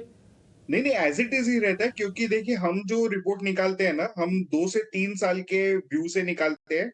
हम कभी भी 12 मंथ का टारगेट नहीं देते। हमें श्योरिटी होनी चाहिए कि जो कंपनी हम रिसर्च कर रहे हैं, वो कम से कम 2 से 3 साल में आपको 25 टू 30% कैगर अर्निंग्स ग्रोथ देवे, ताकि आपके पैसे 2 साल में 70 से 100% बढ़ जावे। ये हमारा थीम रहता है जब भी हम स्टॉक शॉर्टलिस्टिंग करते हैं, और इसके कन्विक्शन के ऊपर हम ऊपर या नीचे का टारगेट देते हैं। तो कभी-कभार क्या होगा कि आपको 100% या 70% रिटर्न नहीं आएगा, लेकिन काफ़ी अंडर वैल्यूड शेयर रहता है, तो हम 40-50% के भी शेयर्स हम लोग सजेस्ट करते हैं। सर ऐसे कोई भी आप रिपोर्ट निकालो ना, तो एक बार मेरे को आप भले ही मार्क करवा दिया करो, नोटिफाइड करवा दिया करो। हम कोशिश करेंगे अगले अगले ही दिन दर्शकों के सामने रख दें, ताकि वो फिर रिपोर्ट का सबको फ़ायदा मिले ना। सर आप रिपोर्ट छापेंगे, आपके कुछ एक क्लाइंट्स होंगे, हम आपको सुन लेंगे, चलो बात ठीक है, लेकिन सबको फ़ायदा पहुंचाने के लिए आप हम मेरे को मार्क कर देना। हम यहीं ऐसे आपकी रिपोर्ट के बारे में बता देंगे कि अच्छा वेंचुरा सिक्योरिटीज़ ये कह रहा है, इस शेयर को आप नोटिस कर लो, अपने फाइनेंशियल एडवाइजर से पूछ लो, जैसे भी ठीक लगे। एक बार मैं रुचित जैन से और कंफर्मेशन लेता हूँ। रुचित, एक बार आपका इस पर टेक चाहिए, जरा जल्दी से बता दीजिए, फिर हम आगे बढ़ेंगे।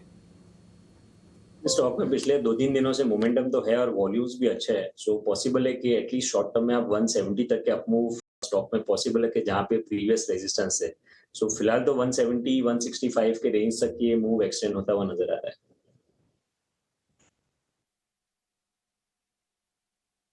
तो आप 170 तक का टारगेट दे रहे हैं, और ऑलरेडी इस पे रिपोर्ट पे 200 प्लस तक के टारगेट से।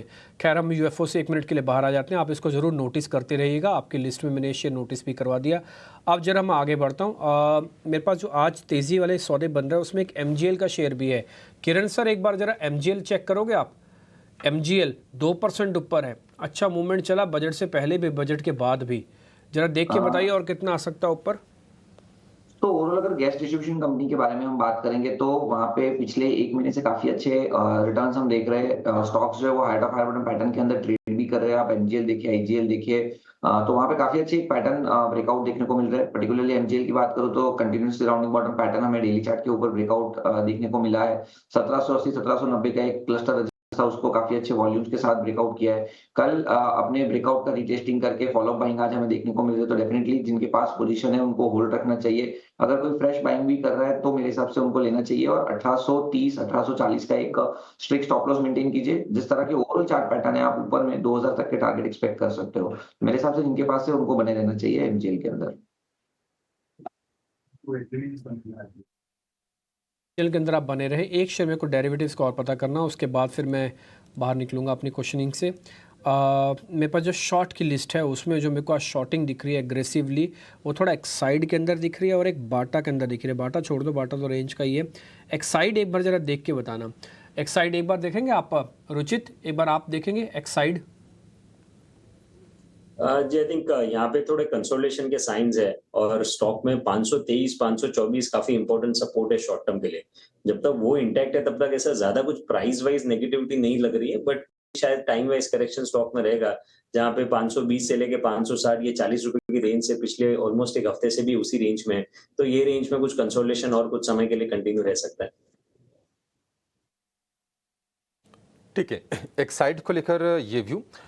एक शेयर आप लेकर आइए PCBL, फिलिप्स कार्बन ब्लैक, पहले इसका नाम था। आज हम इसमें बड़ी तेजी दिख रहे हैं 6% के आसपास की, और इसके पीछे की एक ट्रिगर भी है।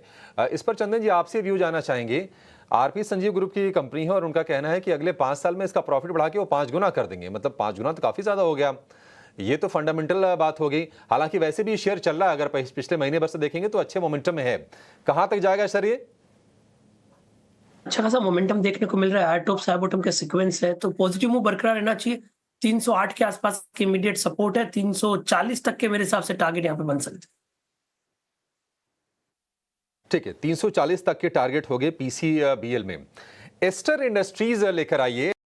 अच्छे रफ्तार के साथ ये शेयर चल रहा है। बेंगलुरु बेस्ड एक कंपनी है और पॉलीमर फिल्म बनाने के बिजनेस में है। पैकेजिंग मटेरियल जो होते हैं प्लास्टिक्स वाले, वो ये बनाती है। तो सेगमेंट तो ठीक ठाक है और ठीक रफ्तार से चल भी रहा है।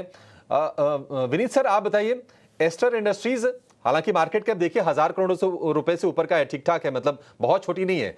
आप बताइए कैसी लग रही कंपनी आपको ये? नहीं ठीक है, ये पॉलिएस्टर चिप्स बनाते हैं, तो अगर मैंने इसको ज्यादा ट्रैक नहीं किया है, पर अगर आप देखोगे डेल्टास इसके थोड़े बहुत इंप्रूव हो रहे हैं, तो इसमें करंट आ रहा है, तो ये थोड़ा बहुत चल सकता है, पर मैं इसके ऊपर टारगेट आपको नहीं दे पाऊंगा क्योंकि हम इसको ट्रैक नहीं करते। कोई बात नहीं सर, ठीक है। एस्टर इंडस्ट्रीज होम इंप्रूवमेंट वाला जो सेगमेंट है ना, उसमें रह रहे कि कुछ कुछ बाइंग आ रही है, कभी पेंट चल रहे हैं, कभी टाइल्स वाले शेयर चल रहे हैं। एक छोटी कंपनी वैसे है नेटको टाइल्स। रुचित, आप जरा इस पर राय दे पाएंगे, तेजी इसकी क्या और बढ़ने वाली है? जी अभिषेक जी, मेरे पास इसके चार्ट्स नहीं है, तो मैं इस पे कोई कमेंट नहीं कर पाऊंगा। ठीक है, कोई बात नहीं, चलिए कुछ और शेयरों पर जरा व्यू लेते हैं। 550 करोड़ रुपए की मार्केट कैप वाली कंपनी है, सोचा कि इस पर एक व्यू ले लेते हैं। लेकिन ओएमसीज में आप जरा देखिए, बीपीसीएल में 2.5% के मूव्स हैं। आईयूसी तो अभी सजेस्ट किए थे आपने ही। बीपीसीएल कैसा लग रहा है आपको रुचित? बीपीसीएल का भी ट्रेंड काफी स्ट्रांग है। हमें लग रहा है कि तीनों ही ओएमसीज आई थिंक एक लंबे कंसोलिडेशन फेज के थ्रू निकले। अगर आप प्रीवियस हाइज देखेंगे तो लगभग मिड फरवरी में एचपीसीएल, बीपीसीएल, आईओसी तीनों ने हाइज बनाया था, जिसके बाद एक अच्छा कंसोलिडेशन फेज रहा है, और अब ये स्टॉक के कंसोलिडेशन से ब्रेकआउट करके एक अपट्रेंड का रिजम्पशन के साइंस दे रहा है। तो इवन बीपीसीएल 340-42 का जो रेजिस्टेंस था वो आज ये स्टॉक ने सरपास किया है। आईओसी की हमने ऑलरेडी थोड़ी देर पहले बात की। दोनों ही stocks BPCL, IOC short term के पर्सपेक्टिव से अच्छे रिटर्न्स बना के दे सकते हैं। बीपीसीएल को लेकर ये व्यू। चंदन जी, सीईएससी कलकत्ता वाली ये कंपनी, और हमने देखा था कि 150-60 रुपए से शेयर चला और एक झटके में 190 के आसपास गया। हालांकि वहां से प्रॉफिट टेकिंग हुई, फिर से उस भाव पर आ गया। खबर भी आज इसमें है कि इन्होंने एक रिन्यूएबल पावर वाली ये कंपनी है, उसका एक्विजिशन किया है। पूर्वा ग्रीन पावर 205 करोड़ में 64% स्टेक लिया है। हालांकि छोटी कंपनी होगी ये, लेकिन निश्चित तौर पर रिन्यूएबल पर फोकस बढ़ा रही है कंपनीज। सीएससी आपको लगता है कि ये मूव सस्टेन करेगा? पावर ग्रिड की बात करें, एनटीपीसी की बात करें, आईएक्स की बात करें, और इवन सीएससी की बात करें, तो भी यहाँ पे पिछले 2 वीक के करेक्टिव मूव के बाद में मेजर रिकवरी देखने को मिली है। मेजर ट्रेंड पॉजिटिव है। पिछले 10-12 दिनों में 192 से लेके 153-54 तक गया था, और वहां से वापस कंसोलिडेशन होके अप मूव आ रहा है। तो बिल्कुल पॉजिटिव बायस यहाँ पे बनेगा। 170 का सपोर्ट है, ऊपर में 186 तक के टारगेट के लिए। ठीक है, तो सीईएससी यहाँ पे आप रखिए नज़र, क्योंकि जितने भी पावर रिलेटेड थीम्स है देखिए वो रुकने का नाम नहीं ले रहे हैं। आपको याद होगा हमने पावर ग्रिड पे राय ली थी आयुष की कि क्या 350 के ऊपर निकले, सस्टेन करे तो क्या आपको लेना है। आप देखिए 355 के भी पार निकल गया है पावर ग्रिड, तो ये काफ़ी स्ट्रॉन्ग काउंटर ऑलरेडी हमने स्पॉट किया था। इस पे हमारे एक्सपर्ट ने भी अपना ओपिनियन दिया, और आप देखिए एकदम सही साबित होते हुए क्या ज़बरदस्त मूव जो है पावर ग्रिड आपको दिखा रहा है। पर ना ही सिर्फ ये, एनटीपीसी भी देखिए 4% से ज़्यादा की मजबूती जो है यहाँ पे भी दिख रही है। एक बार आपसे समझना चाहेंगे चंदन के एनटीपीसी क्या लग रहा है, 4% की तेजी अब ऑलरेडी हो गई है। किसी ने अगर इंट्राडे लिया हो तो क्या ये सही मौका है प्रॉफिट बुक कर ले, आज का दिन ओवर हो जाए अच्छे प्रॉफिट्स के साथ, या फिर अभी थोड़े से और टारगेट्स बाकी हैं इसमें? देखिए पूरा पावर सेक्टर अच्छा लग रहा है, और मैं आपको बताऊंगा, हमने यहाँ पे पावर कंपनीज पे लगातार हम बात करें, चाहे पावर ग्रिड हो चाहे एनटीपीसी हो, बिल्कुल अच्छा लग रहा है। मुनाफा वसूल करना है तो कर सकते हैं, अदरवाइज उनको ये सलाह रहेगी कि 405 का ट्रेलिंग स्टॉप लॉस से पोजीशन रख सकते हो 415-422 के लिए। तो अगर मुनाफा बुक करना है तो अभी भी कर सकते हैं, वरना 5 रुपए के लिए आप और भी वेट कर लें। 415 तक भी ये जाने का पूरा दमखम रखता है। पर एक और स्टॉक जहां पे खुलने के बाद ही एक भी कैंडल आप नहीं देखेंगे जहां पे लाल निशान दिखा है, वो है वोल्टास। आप स्क्रीन पर लाइए, डे हाई पे वोल्टास दिख रहा है आपको, करीब 2% से ज़्यादा की तेज़ी है, और पिछले हाइस को काफ़ी इंटरेस्टिंगली ये क्रॉस भी कर रहा है। एक बार रुचित आपसे समझना चाहेंगे, 1550 के ऊपर तो निकल गया प्रीवियस हाइस के ऊपर, पर क्या सस्टेन कर सकता है और क्या यहाँ पे फ्रेश ट्रेड भी ले? मोमेंटम और आगे कंटिन्यू रहेगा, क्योंकि स्टॉक एक हाई हाई बॉटम स्ट्रक्चर बना रहा है और पिछले कुछ दिनों में हमने देखा कि जो भी करेक्शंस आए थे स्टॉक में वो करेक्शन में कोई भी वॉल्यूम बेस्ड सेलिंग नहीं है। तो जब प्राइसेस ऊपर जा रहे हैं तो अच्छे वॉल्यूम्स हो रहे हैं और करेक्शंस में कम वॉल्यूम्स हो रहे हैं, तो ये सब एक अच्छे अप ट्रेंड का साइन है। सो मैं यहाँ पे थोड़ा सा लेकिन बाय ऑन डिप्स की रणनीति दूंगा क्योंकि करंट लेवल से जो स्टॉप लॉस आ रहा है वो 1460 के नीचे आ रहा है, थोड़ा सा रिस्क रिवॉर्ड रेशियो ज्यादा फेवरेबल नहीं है। तो अगर कुछ डिप आता है स्टॉक में 1520 1530 की रेंज में आता है तो वहां पे ये स्टॉक को खरीदारी करे 1460 के नीचे के स्टॉप लॉस रखे, और इनकेस ये मोमेंटम या अप ट्रेंड कंटिन्यू रहता है तो शॉर्ट टू मीडियम टर्म में स्टॉक में 1600-1620 के अराउंड के टारगेट्स एक्सपेक्ट कर सकते हैं। के टारगेट्स भी एक्सपेक्ट कर सकते हैं। वोल्टास यहाँ पे आप रखिए नज़र, ब्रेकआउट दिखा रहा है ये पर्टिकुलर स्टॉक, और जो मोमेंटम है वो भी आने वाले टाइम में बरकरार रह सकता है। पर आज ऑटोज़ में फिर से एक रिन्यूड एक्शन आते हुए हम देख रहे हैं। हम सुबह हीरो मोटोकॉर्प जैसे काउंटर की भी बात कर रहे थे, पर नतीजों से ठीक पहले टाटा मोटर्स भी काफ़ी तेज़ दौड़ लगा है, 2% की यहाँ पे तेज़ी है। रुचित, एक बार क्विकली इस पे भी राय दे दीजिए, नतीजों से पहले क्या करना चाहिए टाटा मोटर्स में, किस तरीके का डेटा बिल्डअप यहाँ पे आप देख रहे हैं, क्योंकि पिछले 4 से 5 दिनों में ये स्टॉक रुकने का नाम नहीं लिया है। तो क्या इन स्तरों पे थोड़ा सा प्रॉफिट बुकिंग कर लेनी चाहिए या अभी भी जो मोमेंटम है वो बरकरार है? वैसे मोमेंटम तो बरकरार है और आगे मोमेंटम कंटिन्यू रह सकता है, प्राइमरली बिकॉज अगर आप देखेंगे तो ये लास्ट 3-4 दिन में जो ब्रेकआउट आया है वो एक अच्छे खासे कंसोलिडेशन फेज का ब्रेकआउट है। मार्च महीने में मार्च के पहले हफ्ते में स्टॉक ने 1005 का हाई बनाया था, जिसके बाद मार्च से लेके ये जुलाई एंड तक ऑलमोस्ट स्टॉक साइडवेज रेंज में ही रहा है। सो आई थिंक ये पूरा टाइम वाइज करेक्टिव फेज था जिसका ब्रेकआउट रिसेंटली हमने इसी हफ्ते में देखने मिला है। सो आई थिंक यस मोमेंटम है और आगे बढ़ सकता है। अगर मैं ये रिसेंट करेक्शन के रिट्रेसमेंट्स लगाता हूं तो 1200 के अराउंड के टारगेट से स्टॉक को शॉर्ट टर्म में आप नजर आते हुए देख सकते हैं। सो मेरे ख्याल से कोई पोजीशंस है तो होल्ड करिए, 1200 के आसपास स्टॉक को रिव्यू करें वेदर वहां पे प्रॉफिट बुकिंग करना चाहिए कि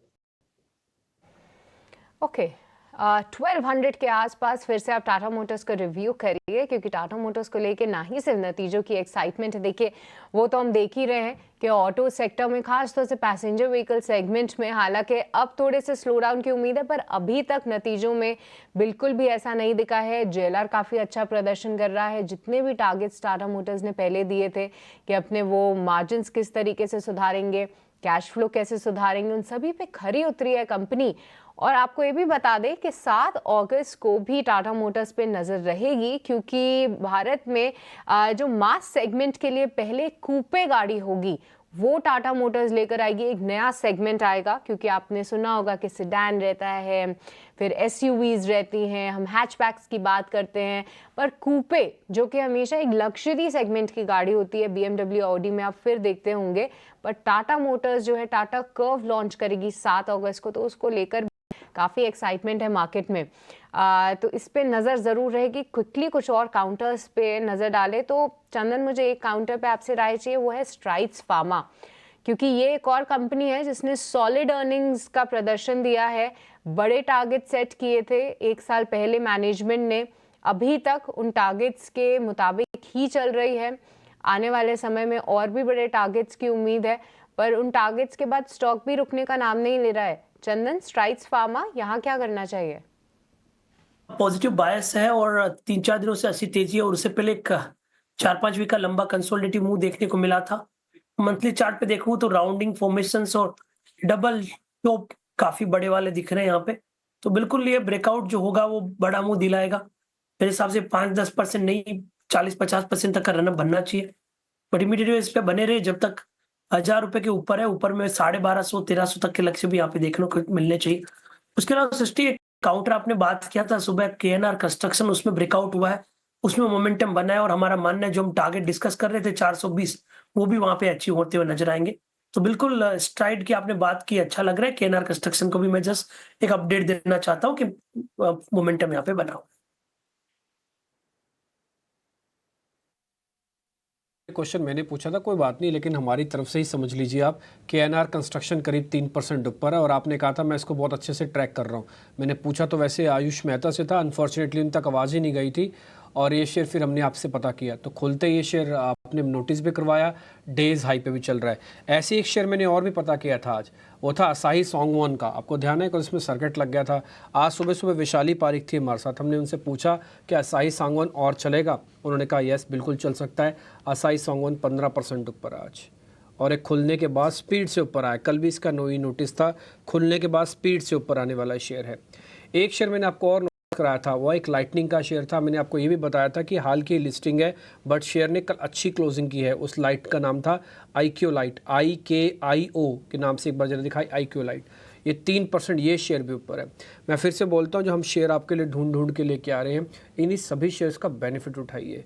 ये टिपिकली ब्रेकआउट है, हो सकता है कल परसों इसके बारे में कोई चर्चा भी करे, किसी फिर ब्रोकिंग हाउस में भी चला जाए ये बाय और सेल, लेकिन आपको पहले ही पकड़ में आ जाए वो शेयर। बस हमारा ऑब्जेक्टिव ये रहता है। एक और शेयर दिखाइए, बंधन बैंक, इसके बारे में भी चर्चा हुई थी। बंधन बैंक का हमने विनीत जी से मैंने पता किया था, बल्कि एक टेक्निकल चेक भी लिया था। बंधन बैंक अपनी कल की जो गिरावट है, बुखार उतरने वाली जो बात हुई थी कि वो उसका बुखार उतरा हुआ है, प्रोड्यूसर साहब बंधन बैंक करो ना फायर। तो बंधन बैंक के अंदर आज फिर से बुखार उतरा हुआ है और करीब बाकायदा 1.5 रुपये ऊपर है। ये टिका रहना चाहिए ना, खिसकते खिसकते 280 हो जाएगा, आपको पता भी नहीं चलेगा, लेकिन ये टिका रहे, बस ये नीचे नहीं आए। ठीक है जी, ये कुछ शेयर थे। अच्छा, एक शेयर और भी था, वो था UF। थोड़ी देर पहले मैंने आपको नोटिस कराया था, करीब 3, 3.5, 4% अभी भी वो शेयर ऊपर है, बट इस पे एक रिपोर्ट आई हुई है जो कि 200 प्लस तक का टारगेट दे रही है, 4% ऊपर। तो ये भी एक आपके नोटिसेबल शेयर होगा। तो मैं आपको जो सेलेक्टिव शेयर्स ढूंढ के रख रहा हूँ ना आपके सामने, आपका दिन उसी से भी चल सकता है, उससे भी काम आपका बन सकता है। ये UFOs के चार्ट पड़े हुए हैं, तो प्रोड्यूसर साहब ने आपको दिखा भी दिए। ये बहुत ही ब्यूटीफुल चार्ट है, थोड़ा समय लगेगा, लेकिन ये शेयर बहुत अच्छा चलेगा। मेरा ऐसा मानना है कि वेंचुरा ने जो रिपोर्ट छापी है इसको 200 प्लस तक की, वो जल्दी अचीव हो जाएगी, मेरा ऐसा निजी तौर पर मानना है। ठीक है, चलिए अब थोड़ा और आगे बढ़ जाए। तो जो अच्छा, एक सनसेरा भी मेरी बात हुई थी, सनसेरा आपको ध्यान है, हमने इसको होल्ड की कैटेगरी में डाला था। फिलहाल आपको सनसेरा इंजीनियरिंग के नाम से एक कंपनी हुआ करती थी, एक बार जरा दिखाना, ओपनिंग से पहले हमने इसके बारे में डिस्कशन किया था। फिलहाल ये 9 रुपये नीचे, इसको थोड़ा छोड़ दीजिएगा, थोड़ा साइडवेज कंसोलिडेशन हो रहा है इसके अंदर, बाद में वापस चल सकती है। इस पर भी एक एक्सपर्ट्स ने आपको होल्ड रखने की रिकमेंडेशन दी थी, ना कि बाय की। तो मैं लिखता जाता हूँ सारे शेयर्स जब आपकी स्क्रीन पर, हम वापस भी मैं चेक करवा देता हूँ, ताकि कोई गलतफहमी या किसी तरह की कोई दिक्कत आपको ना हो, आराम से आप उन शेयर्स के बारे में पढ़ पाएँ, समझ पाएँ। आगे बढ़ें जी, आगे कुछ एक और शेयर्स भी हैं लिस्ट में, लॉन्ग की लिस्ट चेक करें। अच्छा, एक और चीज़, जरा निफ्टी और बैंक निफ्टी के साथ साथ ना एडवांस डिक्लाइन की रेशियो भी दिखाना, 1 मिनट के लिए जरा दिखाइएगा। एडवांस डिक्लाइन में आज कांटे की टक्कर फिर से चल रही है। आपको करीब 85 शेयर लॉन्ग शॉर्ट के अंदर 73 शेयर है, कवरिंग और अनवाइंडिंग को मैं हटा देता हूँ। तो रफ अगर आप एडवांस डिक्लाइन देखेंगे ना, तो उसमें कांटे की टक्कर अभी चली रही है। देखते हैं क्या होता है। फिलहाल अभी तेज़ी वाला मैटर जो है वो ज़्यादा ठीक है, और ये आपको NSE BSE में भी फ़र्क दिख ही रहा होगा। तो फिलहाल जब तक ये रिवर्सल नहीं आता कोई दिक्कत नहीं है। और स्प्रिंग वाला मैंने एग्जांपल ऑलरेडी आपको बताया कि मेरे को ग्लोबल सिर्फ ओपनिंग के लिए देखना होता है, उसके बाद ओपनिंग के, खैर मैं तो ओपनिंग भी नहीं देखता ग्लोबल मार्केट से, क्योंकि उसके बाद मार्केट को जब अपने ही तरीके से चलना है तो फिर ओपनिंग भी क्या देखूंगा मैं। कई बार अपॉर्चुनिटी भी बनती है, कई बार वो लॉस भी बनता है। खैर एनी हाउ, हम थोड़ा और आगे बढ़ जाते हैं। 1-2 शेयर जरा और चेक कर लेते हैं जहाँ पर आज मूव है। लॉन्ग की शीट निकाली और उसमें शेयर दिख रहा है मेरे को, BPCL ऑलरेडी हो चुका है, कोल इंडिया हो चुका है। एशियन पेंट्स के अंदर दम है क्या? नहीं, दम नहीं लग रहा है इसमें, छोड़ देता हूँ मैं एक एशियन पेंट्स को भी। ट्रेंट छोड़ देता हूँ, IOC छोड़ देता हूँ, एक जरा पेज इंडस्ट छोड़ देते हैं इसको भी। एक शेयर और है, लेके आइए, गुजरात गैस। गुजरात गैस एक बार चेक करेंगे रुचित आप? गुजरात गैस इनफैक्ट डिम्पी देखें तो MGL, IGL, गुजरात गैस, ये पूरा ही सेक्टर ऐसा रहा है कि जहाँ पे पिछले 15-20 दिन से मोमेंटम काफी स्ट्रांग है। गुजरात गैस में भी हाई टॉप हाई बॉटम का स्ट्रक्चर जो बना है वो कंटिन्यू है। वॉल्यूम्स भी कल के ट्रेडिंग सेशन में देखेंगे तो अपने एवरेज वॉल्यूम से बेहतर वॉल्यूम्स के साथ कल का ब्रेकआउट भी है। सो आई थिंक मोमेंटम कंटिन्यू रह सकता है। 700 के आसपास का रेजिस्टेंस आएगा जहाँ पे कॉल ऑप्शंस, कॉल राइटिंग की पोजीशंस है, बट बाकी ट्रेंड डेफिनेटली स्टॉक का वेदर IGL हो, गुजरात गैस हो, दोनों का ही पॉजिटिव ही नजर आ रहा है। ठीक है, एक शेयर के बारे में सिर्फ और जिक्र करना चाहता हूँ, मेरा उससे सरोकार ही टूट गया। मैंने तो पहले आपके सामने खुल्लम खुल्ला बोला था कि मैं उस शेयर को छोड़ रहा हूँ। उस शेयर का नाम था कैंपस, क्योंकि हमने एक टाइम बैंड बांधा होता कि भाई हमको 2 दिन, 5 दिन, 10 दिन तक हम आपको देखेंगे, 10 दिन में तो कुछ करके दिखाओ। उस शेयर ने नहीं करके दिखाया, तो 302, 305 पे आके बार बार रुक जाता था। फाइनली कल से चलना शुरू हुआ। कल इसकी क्लोजिंग 310 के आसपास की थी, आज चला 6 रुपये और जोड़े 316 हो गया। मैं इस शेयर को छोड़ चुका हूँ ऑलरेडी। मैंने आप सामने आपके स्टैंडर्ड डिस्क्लोजर भी चलवा देता हूँ एक बार में, कि मैंने तो इसको देखना भी बंद कर दिया, अपनी स्क्रीन से भी हटा दिया। लेकिन एक व्यूअर हैं जिन्होंने मेरे को अभी नोटिस करवाया कि सर आपका कैंपस जो आप बार बार बता रहे थे वो अब चलना फिर से शुरू हो रहा है, 315 हो गया। तो मैंने देखा, अब एक बार मैं वापस से पता कर लेता हूँ। रुचित, ये 315 आ गया, मेरा अपना कोई टेक नहीं है, पहले था, अभी मेरा कोई टेक नहीं। एक बार ज़रा आप बता दीजिए इसके अंदर क्या करना है, क्या 338 की तरफ जाने वाला शेयर है? तो जिनके पास है वो समझ पाए एक्चुअली क्या करना है, वो मेरी ताक ना देखते रहे, मैं तो फ्री हूँ इससे। जिनके पास अगर पोजीशंस ली हुई है लो लेवल से, तो उन्हें सलाह रहेगी कि कंटिन्यू करे और होल्ड करे। स्टॉक में 330 के आसपास के लेवल्स, हो सकता है 338 भी जाए, बट 330 के आसपास प्रीवियस स्विंग हाई रेजिस्टेंसेस आएंगे, सो वहां तक का मूव एक्सपेक्ट कर सकते हैं। ठीक है, कैंपस को लेके ये व्यू। लेकिन चलिए आपको हम ऑप्शन में आपकी कमाई भी सुनिश्चित कर देते हैं और लेकर आएंगे ऑप्शंस के चैंपियन को।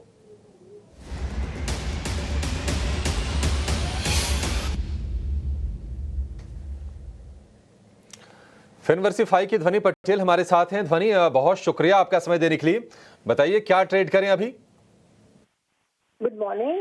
हमारा ऑप्शन का फोकस आज बनता है एशियन पेंट्स के अंदर। स्टॉक ऑलरेडी अगर हम देख रहे हैं तो 1 से 1.25% अपसाइड मोमेंटम के साथ ट्रेड कर रहा है। डेली चार्ट इसका काफी इंटरेस्टिंग लग रहा है, जहां पे 5% की regression slope on the higher side stock ने बनाई है। 80 रुपीज के ऊपर आपको 3000 की जो कॉल ऑप्शन है उसको खरीदना है। वहां के बाद आपको फर्दर मोमेंटम इसके अंदर बिल्ड होता हुआ दिखेगा। तो 3000 की एशियन पेंट्स की कॉल ऑप्शन आप 80 से 82 रुपीज के भाव पे खरीदे।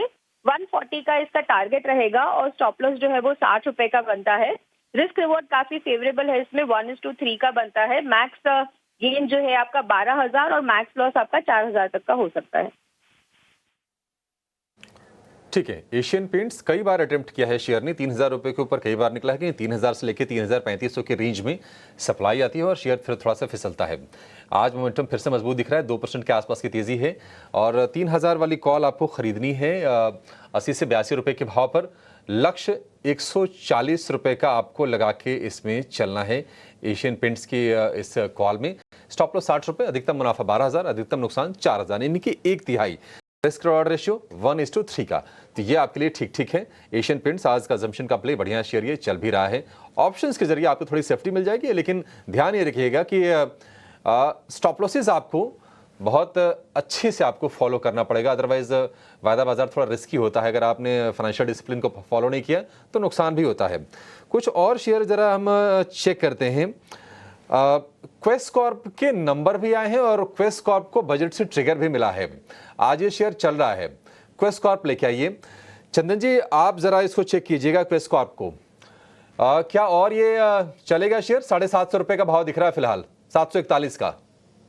बिल्कुल, देखिए मोमेंटम तो बना है but pace of the momentum थोड़ा स्लो हुआ है। मंथली चार्ट में राउंडिंग फॉर्मेशंस यहाँ पे देखने को मिले और लगभग ये पिछले 27-28 महीने का कंसोलिडेशन ब्रेकआउट है। मेरे हिसाब से बुलिश स्टेंस कंटिन्यू रखना चाहिए। हाई राइज हाई लोज का सीक्वेंस है तो उसी को सपोर्ट बना सकते हो। मेरे हिसाब से 716 जो आज का को सपोर्ट बना है, ऊपर में 780 के टारगेट के लिए। ठीक है, 716 और का स्टॉप लॉस 780 रुपए के टारगेट आपके लिए क्वेस्ट कॉर्प के लिए बन जाएंगे। एक थोड़े बड़े साइज का शेयर है चंदन जी, आपसे ही व्यू चाहेंगे। हालांकि रिटेल को उतना पसंद वो नहीं आता है, लेकिन आपसे उस पर व्यू चाहेंगे। वो है अपार इंडस्ट्रीज का।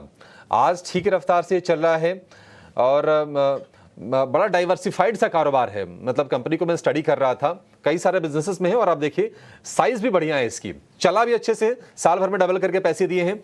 अपार इंडस्ट्रीज का स्ट्रक्चर आपको कैसा लग रहा है अभी? स्ट्रक्चर है और मैं आपको बताऊंगा, ये काउंटर में 7-8 साल पहले काफी क्लोजली ट्रेक करता था और देख रहा हूँ प्राइस 300 350 से अभी लगभग 8,500 आ चुके हैं। तो अच्छी कंपनीज का जो लॉन्ग टर्म रिटर्न है वो ऐसे ही बनता है। बट यस, इमीडिएट बात करें तो अपार पे मैं हमेशा पॉजिटिव रहा हूँ, अभी भी पॉजिटिव व्यू है। सपोर्ट रहेगा आपका लगभग 8,350 का, ऊपर में 9500 टारगेट। 9500 रुपए तक के टारगेट के लिए आपको ज्यादा अगर लग रहे हो तो आप इसका जरा रिटर्न देख लीजिए। इस साल में करीब करीब 45%, मतलब इतने बड़े साइज का शेयर होने के बावजूद भी चला है। तो अगर आपको वेल्थ क्रिएशन करना है ना, तो आपको ऐसे शेयर भी सिलेक्ट करने पड़ेंगे। ठीक है, ट्रेडिंग अपनी जगह पे है और इन्वेस्टिंग अपनी जगह पे, ये उस कैटेगरी वाला भी शेयर है। लेकिन इस पर हम राय इसलिए ले रहे हैं कि क्या ये अभी और चलेगा, इसका मोमेंटम चेक करने के लिए। तो अगर इस भाव पे ठीक है अगर ये, तो आप लीजिए ट्रेड के कंफर्ट से, अगर आप निवेश के कंफर्ट से। बहुत ही शानदार कंपनी है, करीब करीब 35,000 करोड़ रुपए के आसपास का इसका मार्केट कैप है और बिजनेस बहुत ही डाइवर्सिफाइड है, बड़े अच्छे अच्छे यूनिक बिजनेसेस में ये कारोबार करते हैं। एक और शेयर इस पर व्यू चाहेंगे आपसे रुचित, वो है सी इन्फो सिस्टम। 2,500 रुपए का भाव, हमने देखा था कि बजट के दिन ये बड़े तेज रफ्तार से चला, थोड़ी सी प्रॉफिट चेकिंग आई, वो लैंड रिकॉर्ड की खबर एक आई थी कि उसका डिजिटाइजेशन किया जाएगा, उसका ट्रिगर बना था। कैसा लग रहा है आपको ये शेयर सी इन्फो सिस्टम का? अभिषेक जी, स्टॉक में अगर मैं थोड़ा हिस्टोरिकल डेटा देखूं तो ये जून के सेकेंड हाफ में स्टॉक ने एक अच्छा ब्रेकआउट एक महीने पहले दिया था। ब्रेकआउट के बाद थोड़ी सी वॉलेटिलिटी बढ़ी है, लेकिन ये वॉलेटिलिटी में जो भी करेक्शंस आए हैं उसमें दो चीज नोटिस करने जैसी कि एक तो करेक्शंस में सेलिंग में वॉल्यूम्स नहीं है, कि जब प्राइस करेक्ट हुआ है तो न्यूज बेस्ड करेक्शंस आया है, बट ऐसे कोई वॉल्यूम बेस्ड सेलिंग नहीं है। सेकेंडली, टेक्निकली 40 दिन का एक्सपोनेंशियल मूविंग एवरेज काफी स्ट्रॉन्ग सपोर्ट ये करेक्शंस में एक्ट कर रहा है, और वो सपोर्ट अभी 2235 के आसपास है। तो पोजिशनली आई थिंक जब तक 2235 के ऊपर ये स्टॉक ट्रेड कर रहा है तब तक स्टॉक में डाउन साइड लिमिटेड लग रहा है, और लगता नहीं है कि कोई सिग्निफिकेंट करेक्शन स्टॉक में लोअर साइड पे आएगा। तो मेरे हिसाब से अगर कोई पोजीशंस है तो स्टॉक में होल्ड करना चाहिए 2235 के नीचे के एक स्ट्रिक्ट स्टॉप लॉस रख के। ठीक है, 2235 यानी कि यहां से करीब करीब 180 रुपए का आपको स्टॉप लॉस लगा के चलना है। मैप माई इंडिया यानी कि सीई इन्फो सिस्टम इसका ये नाम है। देखें तो कई सारा स्टॉक स्पेसिफिक एक्शन है, क्योंकि इंडेक्स लेवल पे बहुत ज़्यादा मूवमेंट नहीं देख रहे हैं, और यही सुबह हमारे एक्सपर्ट्स भी गाइड कर रहे थे। पर कुछ एक काउंटर्स जहां पे आइए चर्चा करते हैं और आपके लिए ट्रेड के मौके ढूंढते हैं। उनमें से एक है HPCL, क्योंकि हमने देखा कि BPCL, ONGC सभी काउंटर्स में अच्छी तेजी आई, पर HPCL, चंदन एक बार आप इस पे राय देंगे, क्योंकि पिछले 2 बार मैं देख पा रही हूँ कि यही 390 के आसपास आके रुक जाता है ये काउंटर, उसके बाद एकदम लुढ़कता हुआ 300 के भी लेवल्स दिखा देता है। पर क्या इस बार जो हिस्ट्री है वो बदलेगी, और क्या यहाँ पे भरोसा करना चाहिए? देखिए, ये काउंटर का नेचर काफी वोलेटाइल है, और आप बिल्कुल सही बोल रहे हो। लास्ट टाइम 3 जून इलेक्शन रिजल्ट के आसपास 400 के लेवल नहीं पार किया और 312 स्लिप हो गया। उससे पहले आप देखोगे 16 फेब के आसपास 400 के आसपास आया, नहीं संभल पाया और 295 300 की तरफ लुढ़क गया। बट अब की बार हायर बेस बना के चल रहा है, तो काफी प्रोबेबिलिटी है कि ये लेवल निकल जाए। और वीकली चार्ट में देखें तो लगभग 24 वीक के कंसोलिडेशन के बाद ये मूवमेंट निकल रहा है, तो मेरे हिसाब से बड़ा ब्रेकआउट संभव है। 380 के सपोर्ट रखें, अब की बार 420 तक के टारगेट आपको इसमें दिखने को मिलेंगे। लग रहा है ये जो अब की बार का जो ब्रेकआउट है वो सक्षम होगा, और मोमेंटम है वो क्लियरली विजिबल है। Delivery volume, open interest, put call ratio, put writing, ये सारे पॉजिटिव बायस के इंडिकेट और ब्रेकआउट के इंडिकेट दे रहे हैं। इवन किसी को ऑप्शन में ट्रेड करना है तो 390 की कॉल में भी ट्रेड कर सकते हो इस मोमेंटम को प्ले करने के लिए। 390 की कॉल भी ले सकते हैं चंदन, क्योंकि आपने अगर बोला कि 390 की यहाँ पे कॉल लेनी है, इन द मनी होगी, तो एक बार टारगेट और स्टॉप लॉस भी बता दीजिए। बिल्कुल सही रहेगा ट्रेडर्स को ट्रेड करने के लिए। आप देखेंगे, मैं बात कर रहा हूँ अब 390 की अगस्त की कॉल की, लगभग 18 रुपए के आसपास चल रही है। खरीदे 13 रुपए का स्टॉप लॉस, टारगेट रहेगा 28 रुपए के आसपास। सो 390 की कॉल, 28 रुपए के टारगेट के लिए खरीदारी की सलाह। ऑप्शन का ट्रेड भी आपको मिल गया, क्योंकि HPCL एक अच्छे ब्रेकआउट की तैयारी कर रहा है। इस पे आप स्टॉक स्पेसिफिक वाइज मूव रखें, क्योंकि मैं देख रही थी कि सिमिलर जो पैटर्न है वो कहीं ना कहीं BPCL में भी बना था, और BPCL जब उसने कुछ अपना ब्रेकआउट दिया 340 के आसपास, अब ये देखिए 350 के भी ऊपर निकला है। क्या चंदन मैं सही रीड कर पा रही हूँ? क्या सिमिलर पैटर्न ही दिख रहा है और इसीलिए आप HPCL पे बुलिश हैं? सही कहा, और बाजार में थीम पे, सेक्टर पे और मोमेंटम पे फोकस करना पड़ेगा, और पूरा सेक्टर ये पॉजिटिव है। और मैं आपको बताऊंगा सुबह की चर्चा में हम कितनी बार power gas oil, power gas oil की बात कर रहे हैं, और यहाँ पे BPCL में 350 की कॉल पे फोकस करें। 14-15 रुपए के आसपास ये कॉल ले, 10 रुपए का सपोर्ट है, ऊपर में 24 रुपए तक के टारगेट बनने चाहिए। लेवल के हिसाब से बात करें तो मेरा मानना है कि लगभग 349 का सपोर्ट रहेगा, 365-370 तक के टारगेट HPCL में बनने चाहिए।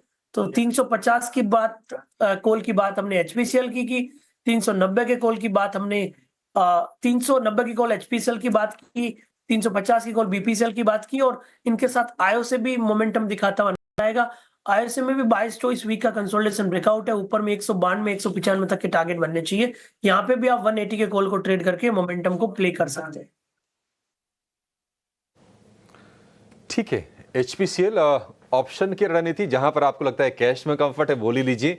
ऑप्शन में जहां पर आपको लगता है कि नहीं थोड़े से कम पैसे लगाकर आपके लिए प्रॉफिट बन सकते हैं, वो भी आपको रणनीति देती हैं। तो आज ऑयल मार्केटिंग शेयर बज़ कर रहे हैं। OMC के साथ साथ अगर आप देखेंगे तो पेंट वाले शेयर में एशियन पेंट चल रहा है। अच्छा, कनेक्शन एक है, सबका कनेक्शन है क्रूड से। क्रूड आप देखिए $80 के नीचे आ गया है, 7 हफ्ते के नीचे कारोबार कर रहा है। और ये तब है जबकि हम देख रहे हैं कि हिजबुल्लाह और इजराइल के बीच में जो वॉर जो चल रही है उसमें कोई अभी कोई पॉजिटिव न्यूज निकल के नहीं आई है। एक चीज बस ये हुई है कि चाइना से डिमांड थोड़ी सी क्रूड की घटी है, वहां पर इंडस्ट्रियल एक्टिविटी पर दबाव है। लेकिन क्या क्रूड इसी रेंज में रहेगा या फिर यहां से पुशबैक करेगा, ये समझेंगे।